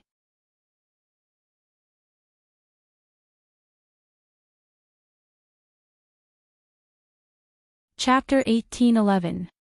Kime sighed in his heart. She didn't dare to force Qin Anlin either. This kind of love was too careful, too humble. Since she had made up her mind, Kime went to make the arrangements. 3 days later, Soft Sleeve, Momo, and Mumu arrived in New York and moved into Qin Anlin's apartment. On the first night in New York, Kime also had a sumptuous meal in the apartment. Soft Sleeve made a table full of good food, but her expression was still a little uneasy. She looked around eagerly. Yi Liangqiu knew what she was looking forward to, so she only smiled faintly. Aunt Sue, this dish is the best. Eat more. Soft Sleeve looked at her. This child, you don't eat more when you're pregnant, but you still want me to eat more. I'm afraid of getting fat. Yi Liangqiu smiled faintly, but she still tried her best to eat more. Although Soft Sleeve didn't see Qin Anlin, she saw that Liangqiu was in a good mood, so she felt more at ease. Young master should be alive. However, Liangqiu was still thin. Where had she been eating? She didn't seem to be gaining weight. After Kime finished eating, he didn't leave immediately. When Yi Liangqiu returned to the study, he accompanied Soft Sleeve to the kitchen to clean up. Soft Sleeve was usually afraid of provoking Liangqiu, but she dared to ask Kime anything at this moment. As she washed the dishes, the old woman nagged, Shuheng, don't hide everything from me. Kime smiled bitterly. Aunt Sue, how would I dare to hide anything from you? Soft Sleeve glanced at him and lowered her head to wash the dishes again. She snorted lightly. I just want to know if young master is alive. Kime sighed. Aunt Sue, don't make things difficult for me." Even though he said that, he still felt sorry for the old woman. Looking at Aunt Sue, she had aged a lot in the past 6 months. Her hair was white and her spirit wasn't as good as before. Soft Sleeve threw down the rag and said in a strong voice, "You little bastard, I used to give you so much food for nothing." Kime was helpless. Aunt Sue used to be a quiet person, but now that she was making a scene, she was even worse than his mother. She was at a loss and didn't know what to do. She wiped away her tears, and her voice softened. However, it was still very miserable. "I've been in the Qin clan for so many years, and I've never asked for anything else. As long as Anlin is still alive, I'd rather go to the underworld to accompany the old madam." Kime said repeatedly, "Auntie Sue, why do you have to do this?" In the end, she couldn't bear to do it. She thought to herself that it was Mr. Yi who revealed it, which was why Crispy Sleeve was so persistent. In a low voice he said, "I can only say that I'm alive. As for his whereabouts, I don't know, and neither does Mr. Yi." He sighed, "Aunt Sue, Boss Yi doesn't want to force it. You too, don't force Boss Qin to the point where he doesn't even have a place to stay." When Crispy Sleeve recalled the fire and the sound of the explosion, her heart trembled. She wasn't stupid. It was impossible for a person to be alive after such a huge fire without any injuries. Young Master hid for so long and didn't appear. His injuries must be very serious. Just thinking about it made Crispy Sleeve's heart clench and ache. "Anlin has never suffered," Crispy Sleeve said in a low voice and wiped away her tears. Crisp Sleeve said in a low voice, wiping away her tears. "But with his ability, he'll definitely have something to eat." Kime laughed. This Aunt Sue's self-healing ability was too good. He secretly heaved a sigh of relief. It seemed like everyone knew. He thought he had hidden it so well.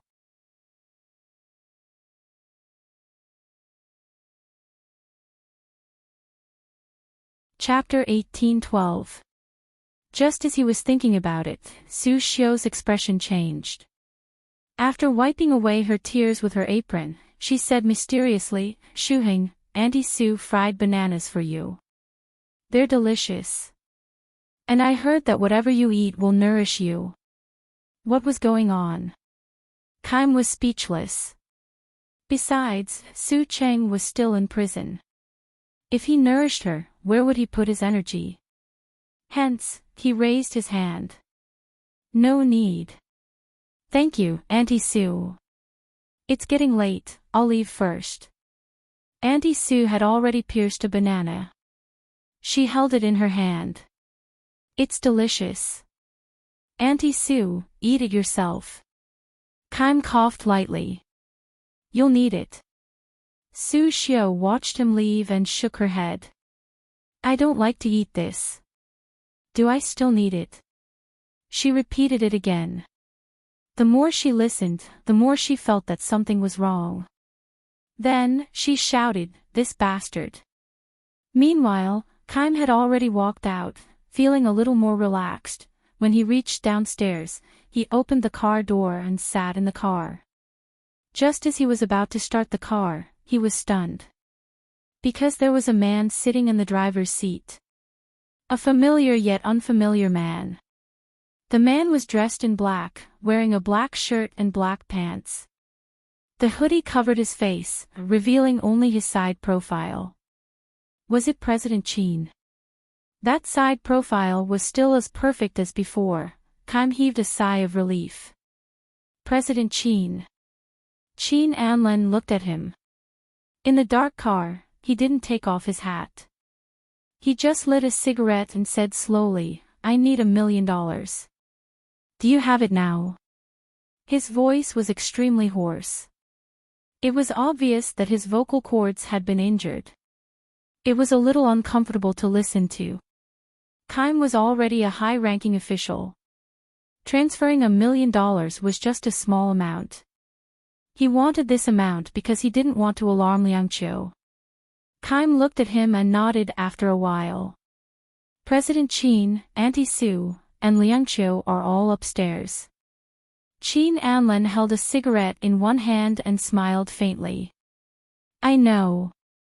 Kaim wanted to ask more, but Qin Anlin took off the hat on his head. At the same time, there was a flash of light in the car. It was the high beams of the car in front. This also allowed Kaim to see the other side of Qin Anlin. He took a deep breath, his fingers trembling. Half of the body and the neck are all like this. Qin Anlin's tone was very calm, like a pool of stagnant water without any ripples. Kaim was still in shock and didn't say anything. Yes or no? Qin Anlin seemed to be a little impatient. He put on his hat again and asked lightly. Kaim finally snapped back to reality and said in a hoarse voice, she won't care. Yes, she doesn't care, but I do. Qin Anlin's voice was very calm, without a trace of anger, but with a vague sharpness. She doesn't care, but she will be afraid. He smiled coldly, and because of the darkness, he seemed a little creepy and scary. Have you ever thought that she wouldn't dare to turn on the lights when she was in bed with me? Because if she did, she probably wouldn't be interested in these scars anymore. Kaim's voice trembled slightly. She won't. She will. Qin Anlin's voice was firm. Kaim, do you dare to look at my injuries? If you can look at them, then she won't be afraid or disgusted. As he said that, he tore off his clothes. It was full of injuries. Those injuries were ones that Kaim didn't dare look at. Looking at them would make his hands and feet cold, and he would tremble uncontrollably. You'll be afraid too, won't you? Qin Anlin said in a low voice. Don't say that she won't be afraid. Any woman would be disgusted by it, let alone doing the most intimate thing. There was even no place for skin grafting. This injury was destined to follow him for the rest of his life.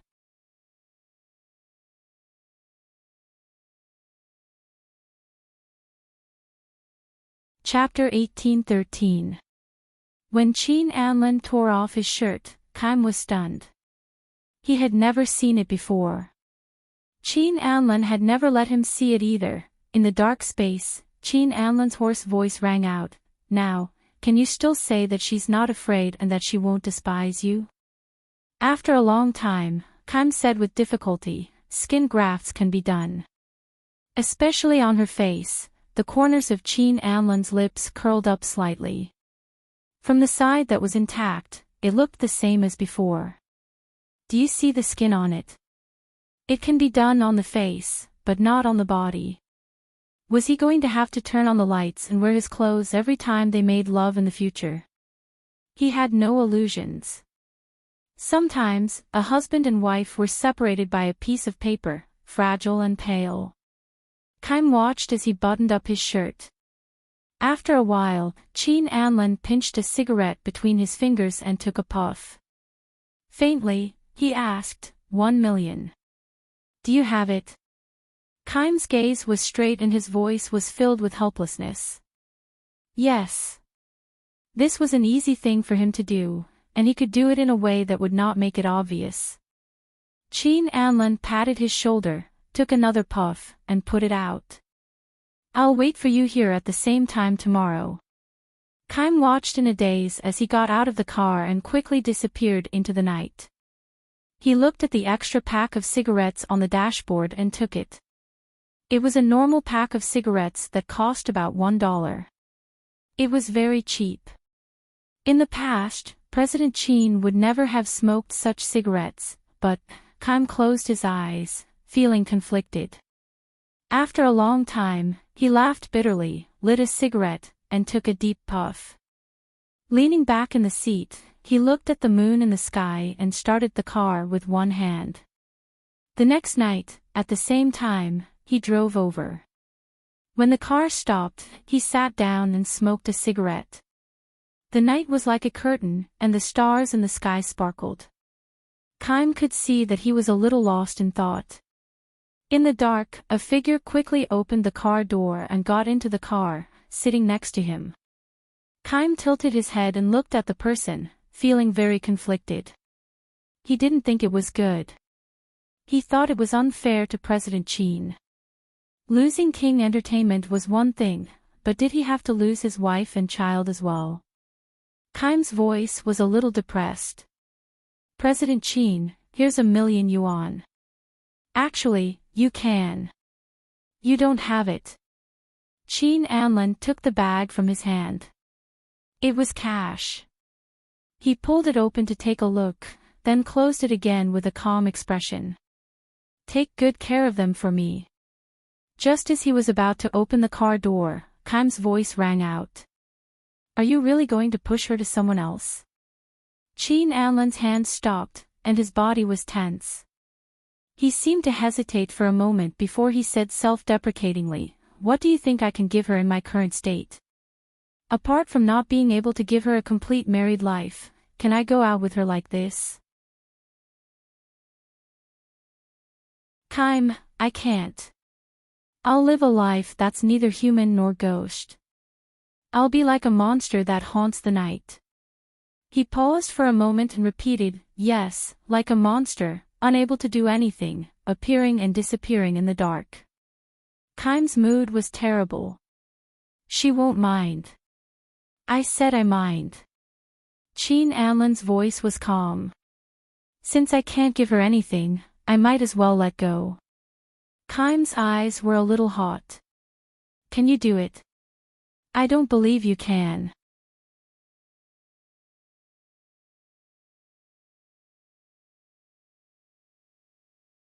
Chapter 1814. Qin Anlin's voice was full of mockery. Even if I can't do it, I have to. Kime, you and Su Qing are different. With that, he opened the door and got out of the car. Kime cursed inwardly as he leaned back heavily. Suddenly, she heard a woman's voice. Anlin. The voice was hurried and there was a hint of panting. It was Liangqiu. Kime was shocked. She couldn't care less and immediately opened the door to get out. It was indeed Liangqiu. She held her 8-month-old belly and stood in the night wind. Her long hair fluttered in the fierce night, revealing her slightly pale complexion. On the other side stood Qin Anlin. He was still dressed in black and his back was facing her. Anlin, is that you? She held her belly and walked over slowly. She didn't dare to walk fast or speak loudly, for fear that she would scare him away. Qin Anlin's body was stiff and his voice was hoarse. You've got the wrong person. He carried the bag in his hand and walked forward, his footsteps getting faster and faster. Yi Liangqiu's voice sounded heart-wrenching in the dark night. Anlin, I know it's you. Won't you look at me? He didn't stop, and she ran forward desperately. However, she was pregnant with 2 children and it was already 8 months. She couldn't run anymore after running 2 steps, and there was a violent fetal movement in her belly. She let out a hiss and bent over with her hand on her belly. She looked a little pained. Anlin, my stomach hurts. She bit her lip and said with a tone of forbearance. Qin Anlin's footsteps paused. In the darkness, he slowly turned around. She looked up at him. He was against the light, so she couldn't see his face. She could only see a pair of deep eyes that were glowing. She was sure that it was Anlin. It was him. He was back. Her expression was filled with longing. She held her stomach and walked towards him with difficulty, 1 step at a time. Every step she took was painful. It was so painful that she almost fainted, but she still endured it. Anlin, I know you're in more pain than I am. If you're in pain and don't want to walk over, I can go over. You just stand there, and this time, I'll go over. The night breeze blew her long hair and lifted it, revealing her face. He stood there, his body frozen, his eyes staring at her greedily. It had been too long since he had looked at her like this. She was still the same as before, just thinner. Although she was pregnant, her hands and feet were delicate, his eyes were a little hot, and a layer of mist floated over them. His fingers were also quietly clenched into fists. "Don't come over. I am afraid I frighten you, madam." His voice was hoarse, and had lost its former elegance. But she still stubbornly walked towards him step by step. Kaim's heart trembled as she felt sorry for her. He watched. There was still a distance of 4 to 5 meters between them, but she still wanted to move forward. However, Chin Anlin pulled his hat and lowered his voice. "You've mistaken me for someone else. I have a wife." After saying that, he walked hurriedly and quickly disappeared around the corner. Actually, she could have stopped him, but she didn't. She just stood there.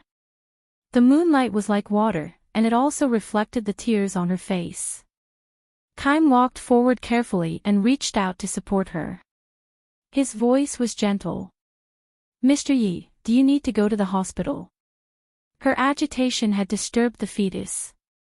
Yi Liangqiu placed most of her weight on Kaim. She turned her face.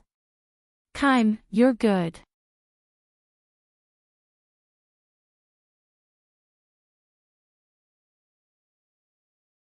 Chapter 18:15. Kaim's heart trembled and he sighed. "Don't tell me he's not Anlin." Yi Liangqiu broke free from him and turned to walk towards the apartment. Kaim was worried and immediately followed her. He apologized carefully. "Mr. Yi, you have to understand me too." He meowed cautiously. That's weird. Isn't Mr. Ye's stomach hurting anymore?" "She's running like she's flying. She doesn't look like a pregnant woman." He really wanted to pinch his stomach to see if it was real or not. But he didn't have the guts. "Understand what?" Yi Liangqiu looked at Kaim and sneered. "Oh yeah, you must be satisfied seeing Ching Ching once a year. Why don't we change it to once every 2 years? Wouldn't that make it easier for you to understand how I feel?" Kaim's heart felt like it had been stabbed. His face turned bitter. "Mr. Yi, do you have the heart to do that? Tell me his address." She looked at him. Kaim continued to smile bitterly. "I really don't know." "Then let's do it once every 3 years. She didn't hold back. Kaim quickly said, "I'll try my best to find out." As soon as he said that, Yi Liangqiu grabbed him tightly and said in a pained voice, "Take me to the hospital." Kaim was terrified. Wasn't he fine? Why did he have to go to the hospital? "Hurry up, my stomach hurts." Yi Liangqiu frowned and pinched Kaim's hand deeply. Kaim was shocked. He immediately picked her up, got out of the elevator, and walked towards his car. His steps were hurried, but they were steady. He carried her carefully and opened the back door to help her in. Then, he quickly got into the car and drove towards the hospital. In the darkness, a black figure walked out, looking in the direction of the car. He was still holding the bag of US dollars, but his hand was clenched. He was worried, but he didn't feel good either. Because Kaim was holding Liangqiu. Kaim looked very nervous, and he hugged her as if he was worried about his wife. At that moment, he felt a little upset in his heart, but more than that, he was worried. After watching for a moment, his body quickly disappeared into the night. He flagged down a taxi and followed the car in front. Late at night, at a private hospital in New York. After the examination, Yi Liangqiu's fetus was affected, and there was no problem. She just needed to stay in the hospital for 2 days for observation. Kaim was so busy that he was sweating profusely. After settling down, he called Qingxiu and Linda to explain the situation. It was always inconvenient for Kaim to take care of women. In the end, he decided to go back to pick up Aunt Sue, and he and Linda would take care of the children together. Crisp Xiao was scared out of her wits and kept asking why this had happened. Kime didn't know how to explain it, so he decided to go back first. I'm fine. You can go back now. Remember to bring everything. Yi Liangqiu calmed down. It was good that Kime agreed to her request. She also believed that the reason why he agreed wasn't for her and Su Qing. In fact, he knew very well that she wouldn't do that. Kime made some more arrangements before driving back to pick up Crisp Xiao. After a night of fooling around, it was almost 11 o'clock. Although her stomach hurt, she was a little tired from lying down. She closed her eyes and slept a little hazily, but it didn't feel comfortable. Because when she closed her eyes, that pair of eyes would appear in her mind. She believed that it was Anlin.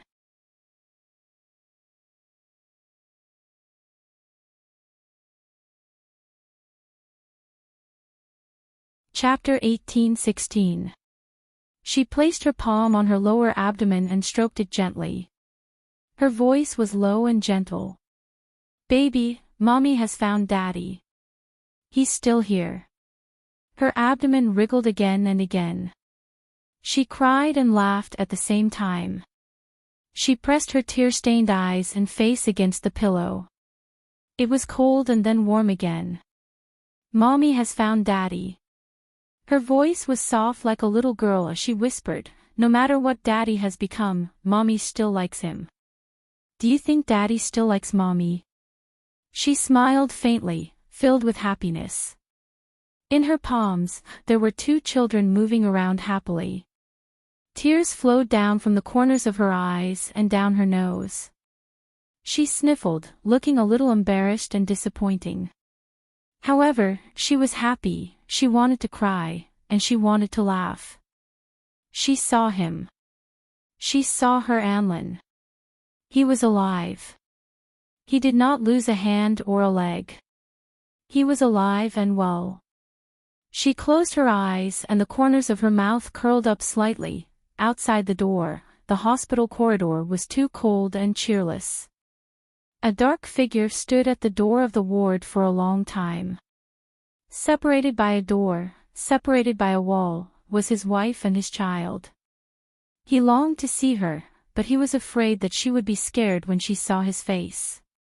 He was afraid to see fear on her face, and he was afraid of her disgust. He forced himself to leave her and return her life to her. In any case, there was no one named Qin Anlin in this world. He stood there, lost in his emotions for a moment. He did not notice a young nurse coming over, the light shone on one side of his face. The nurse walked closer and saw clearly. With a scream, the medicine tray in the young nurse's hands fell to the ground. It's too scary, too scary. The young nurse was shocked and covered her face with her hands. However, she was a nurse after all. She calmed down quickly. This should be a burn patient. The blonde nurse asked in fluent English, Sir, why aren't you in your own ward? I'll go back immediately. Qin Anlin lowered his voice. The wounds on his face and neck did not make the nurse suspect anything. It was not until he walked away that she remembered that he was not wearing a hospital gown. He was not a patient of the hospital. After the surprise, the nurse didn't ask any more questions. She changed her clothes, pushed the door open, and helped Yi Liangqiu check her condition and feed her medicine. I heard a noise outside just now. Yi Liangqiu's voice was calm. The nurse smiled and comforted him. It's just a dermatology patient. A patient from the dermatology department.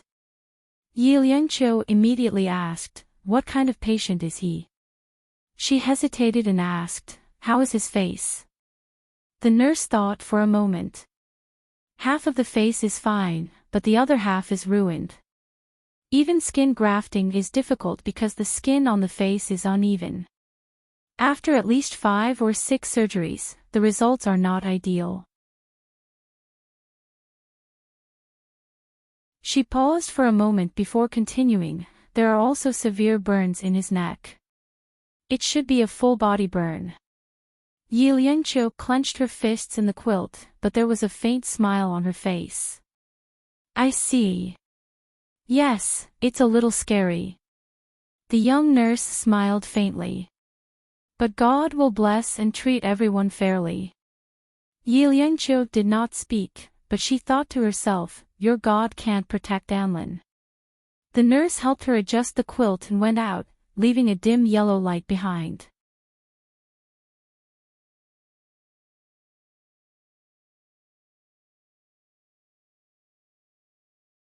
Chapter 18-17. It must be him. It must be him outside. He said it ruthlessly, but he couldn't let go of her. Her heart ached for him. She should have guessed that he was injured and his appearance had changed, but she didn't expect it to be so serious. Then she could understand why he avoided her, and didn't want her. Qin Anlin, you fool. Just because of this, you don't want me. You don't want the child. She pursed her lips tightly and lay on the bed, crying silently. She was not a fragile person. Knowing that he was alive and seeing him alive, she shed more tears than when she thought he was dead. There was a kind of tears called tears of joy. She knew that he was in pain and that he was feeling inferior, but she was selfish. No matter how much pain he was in, she still wanted him to live. She wanted to soothe his pain. She wanted to soothe the bruises on his body inch by inch, to comfort him with all her heart. Tell him it wasn't ugly, tell him she wasn't afraid at all. But she did not dare to disturb him. She was terribly afraid that he would go away, terribly afraid that he would never appear again.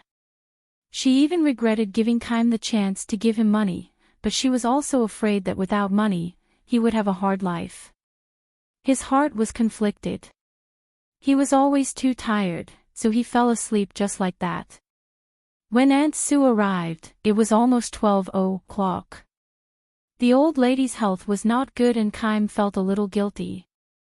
However, it was not suitable for him and Linda to take care of a pregnant woman.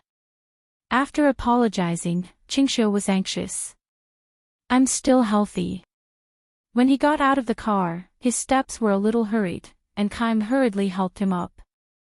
No one knew what Qingshu suddenly thought of, but she turned her face and said to Kaim with a serious face, Shuheng, I'm telling you, even though Auntie really likes you, young master isn't here right now. You can't take advantage of the situation and have designs on Liangqiu. She scoffed softly, if you dare to try anything funny, I'll tell your Su Qing right now and have her deal with you. That girl is crazy. Back in the day, she had committed many murders and arson. Kaim didn't know whether to laugh or cry. Auntie Sue, how would I dare to have such thoughts? Didn't you save yourself? Qing dares to commit murder and arson. What's more, after crippling him, he only needed to cut off a small piece of meat. It would only take a few minutes. Aunt Sue was an old woman. She was very straightforward. I saw you and young madam downstairs for 2 nights. Kaim sighed. I can guarantee that nothing will happen. Don't worry, Auntie Sue. Only then did Su Xiu stop thinking about it. It was enough to have his guarantee. Otherwise, even if Su Qing didn't deal with him, she would deal with this brat. Kaim walked Yi Liangqiu all the way to the door.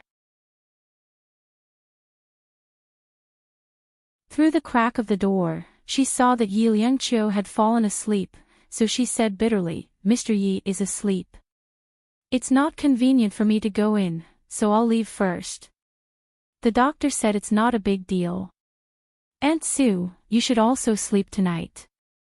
Don't be too tired. If there's anything, just call the nurse.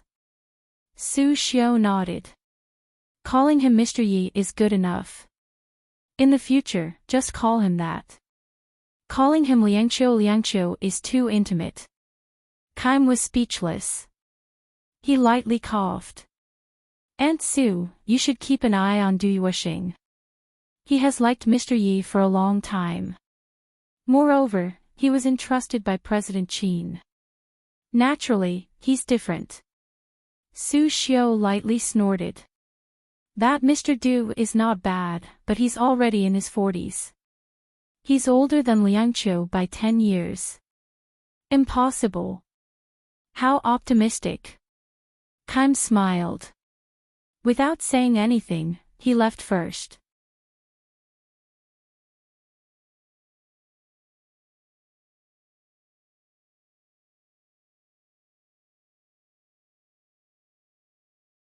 After crying for a while, Qingxiu held his face, her heart aching.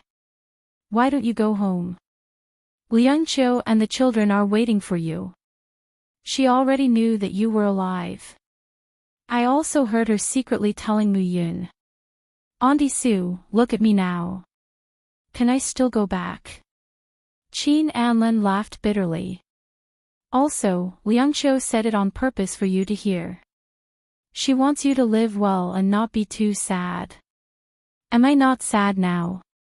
Qingxiu's heart ached. She wanted to say go home, but looking at his face and the extended wound on his neck, she hesitated.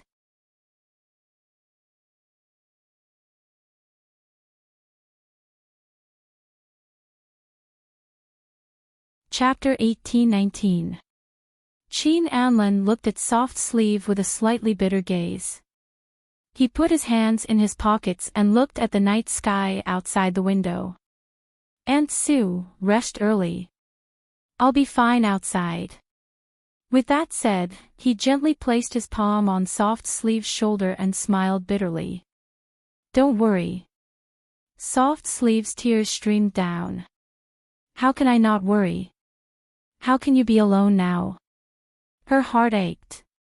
She wanted to take a good look at his injury, but she was afraid that he would take it to heart. She was really anxious and didn't know what to do. Her heart ached terribly. Aunt Sue, I'm leaving. Qin Anlin smiled lightly. Soft Sleeve looked at his side profile. It was so perfect. Her heart ached terribly.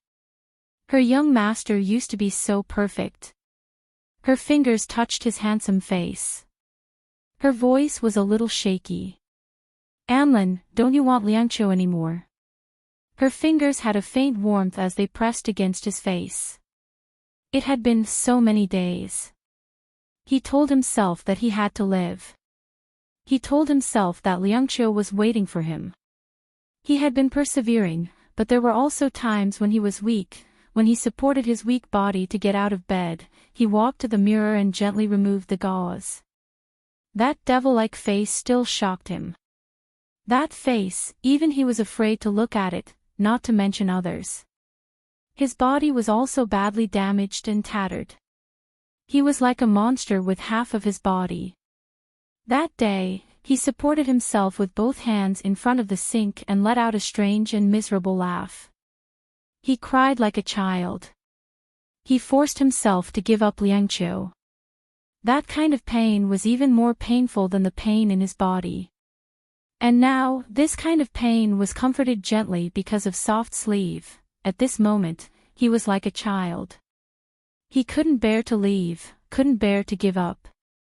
Anlin, how can Aunt Sue bear to leave you alone? Soft Sleeve put her face on his shoulder and cried sadly. She was sad, but Qin Anlin was even sadder. The clothes on his shoulder were soaked and it was hot and wet. It was a little itchy at the wound. He let her cry for a while before patting her back and said in a hoarse voice, Aunt Sue, I'm leaving first. Qingxiu hugged him tightly and refused to let go. His voice was gentle, as if he was coaxing a little girl. Aunt Sue, I'm really leaving. I'll come and see you when I'm free. After that, his fingers gently pried open Su Xiu's hand. He smiled and finally left. Crispy Sleeve stood there in a daze for a long time. Her tears dried up, but she still couldn't make him stay. His wound was actually a wound in his heart. Crisp Sleeve pushed the door open, but she was shocked. The light inside the door was on, and Yi Liangqiu was leaning against the headboard of the bed, her expression a little startled. After a moment of silence, Soft Sleeve walked over and comforted him. "Why aren't you sleeping yet? How's the child? Is he still making a fuss?" Yi Liangqiu looked up at her and said softly, "Aunt Sue, you saw him, didn't you?" Originally, Crisp Xiu didn't want to say it, but looking at the tears in the corner of her eyes, her heart couldn't steel itself. She nodded. "Yes, I saw it. Young master is pretty good." "Pretty good. Then why didn't he come back?" Yi Liangqiu was still looking straight at Crisp Xiu. Crisp Xiu sighed and went over to sit beside her. Her skinny fingers gently stroked her long hair. "Young master hasn't thought it through yet. He will come back. You have to believe Aunt Sue. He just needs time."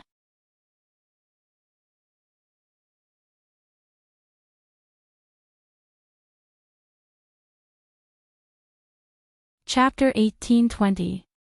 However, she was also a woman, and she needed him too. She was pregnant, and when she was vomiting and the baby kicked her, she missed him very, very much.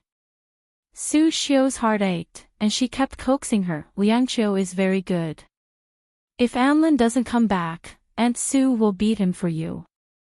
She turned her face to the side and smiled with tears in her eyes. "Is he good?" she asked Su Xiu softly in the dead of the night. Su Xiu paused and forced a smile. "He's just a little ugly, but everything else is good. He's healthy, and he's alive and kicking." Yi Liangqiu rubbed her face and said, "That's good." As long as he was alive, she believed that he would come back one day. She stayed in the hospital and waited for the delivery. He didn't appear again. 1 day, 2 days, 1 week, 2 weeks. She went from being calm to not being calm anymore. She often looked for Kaim, but no matter how much she threatened or tempted him, Kaim didn't know where he was. Yi Liangqiu couldn't sleep at night because she was worried about him. "Don't worry, Mr. Yi. President Qin took away $1 million last time. I think he went to invest." Kaim wasn't too worried because President Qin was an expert in stocks when he was studying abroad. If he was given $1 million, he could make 10 times that amount in a year. Yi Liangqiu's belly was very big, and it was difficult for her to get up. She forced a smile. "I hope so." However, she thought of that night when Anlin was wearing a hat. Did he care about his appearance? She didn't care if he came back to see her every day. What she cared about was whether he was in pain. Peace was no longer enough for her. She was afraid that he would suffer. She wanted to say it, but she was afraid of hurting him. However, there was only one chance to get close to him. She had let it go, and now there was no more. Anxiety, coupled with the twins, at 9 months, the children were coming out early. Kaim carried her to the car and went to the hospital. Su Xiu followed them, and Linda took care of the children. The things that came with him were already prepared, so there wasn't too much chaos. It was just that it was very painful. The heart-wrenching pain, and the incandescent light above the delivery room, drenched in sweat, the pain was intense, and she could vaguely hear the doctor cheering her on, as well as the soft sounds outside. She bit her lips and endured the pain. Time seemed to have returned to that day. She clearly heard him say, "Live well." He said that she was his wife and he could not leave her alone. "Anlin, can you hear me calling you? Can you feel my pain? Do you feel our child coming again?" Her forehead was drenched in sweat from the excruciating pain. She couldn't give birth to the child for a long time. Her lips were very dry and her body was completely stretched out. She couldn't take it anymore, because of the pain, because she couldn't see him. "I almost fainted a few times." My consciousness doesn't seem to be mine. I vaguely hear a furious roar coming from outside. The voice is familiar, yet unfamiliar. Was it Anlin? He's here. She seemed to be suddenly energized again. All she wanted to do was to give birth to the child and see him. She wanted to tell him that she had given birth to 2 more children for him. Anlin would definitely laugh at her for being a pig. The corner of her lips curled up into a vague smile, followed by a wave of tearing pain. She suddenly felt that she had screamed his name. Anlin, a loud and clear cry could be heard. A brand new life had arrived in this world. Not long after, there was another cry. That sound lit up her life. You're tuning into the Dreamy Chapters YouTube channel. We're so grateful for your support, and don't forget to subscribe to join us on this incredible journey through captivating stories. Your generosity through donations truly makes a world of difference, as it's the primary source of revenue that allows me to expand and enhance this channel for you. Thank you from the bottom of my heart for being a part of this adventure.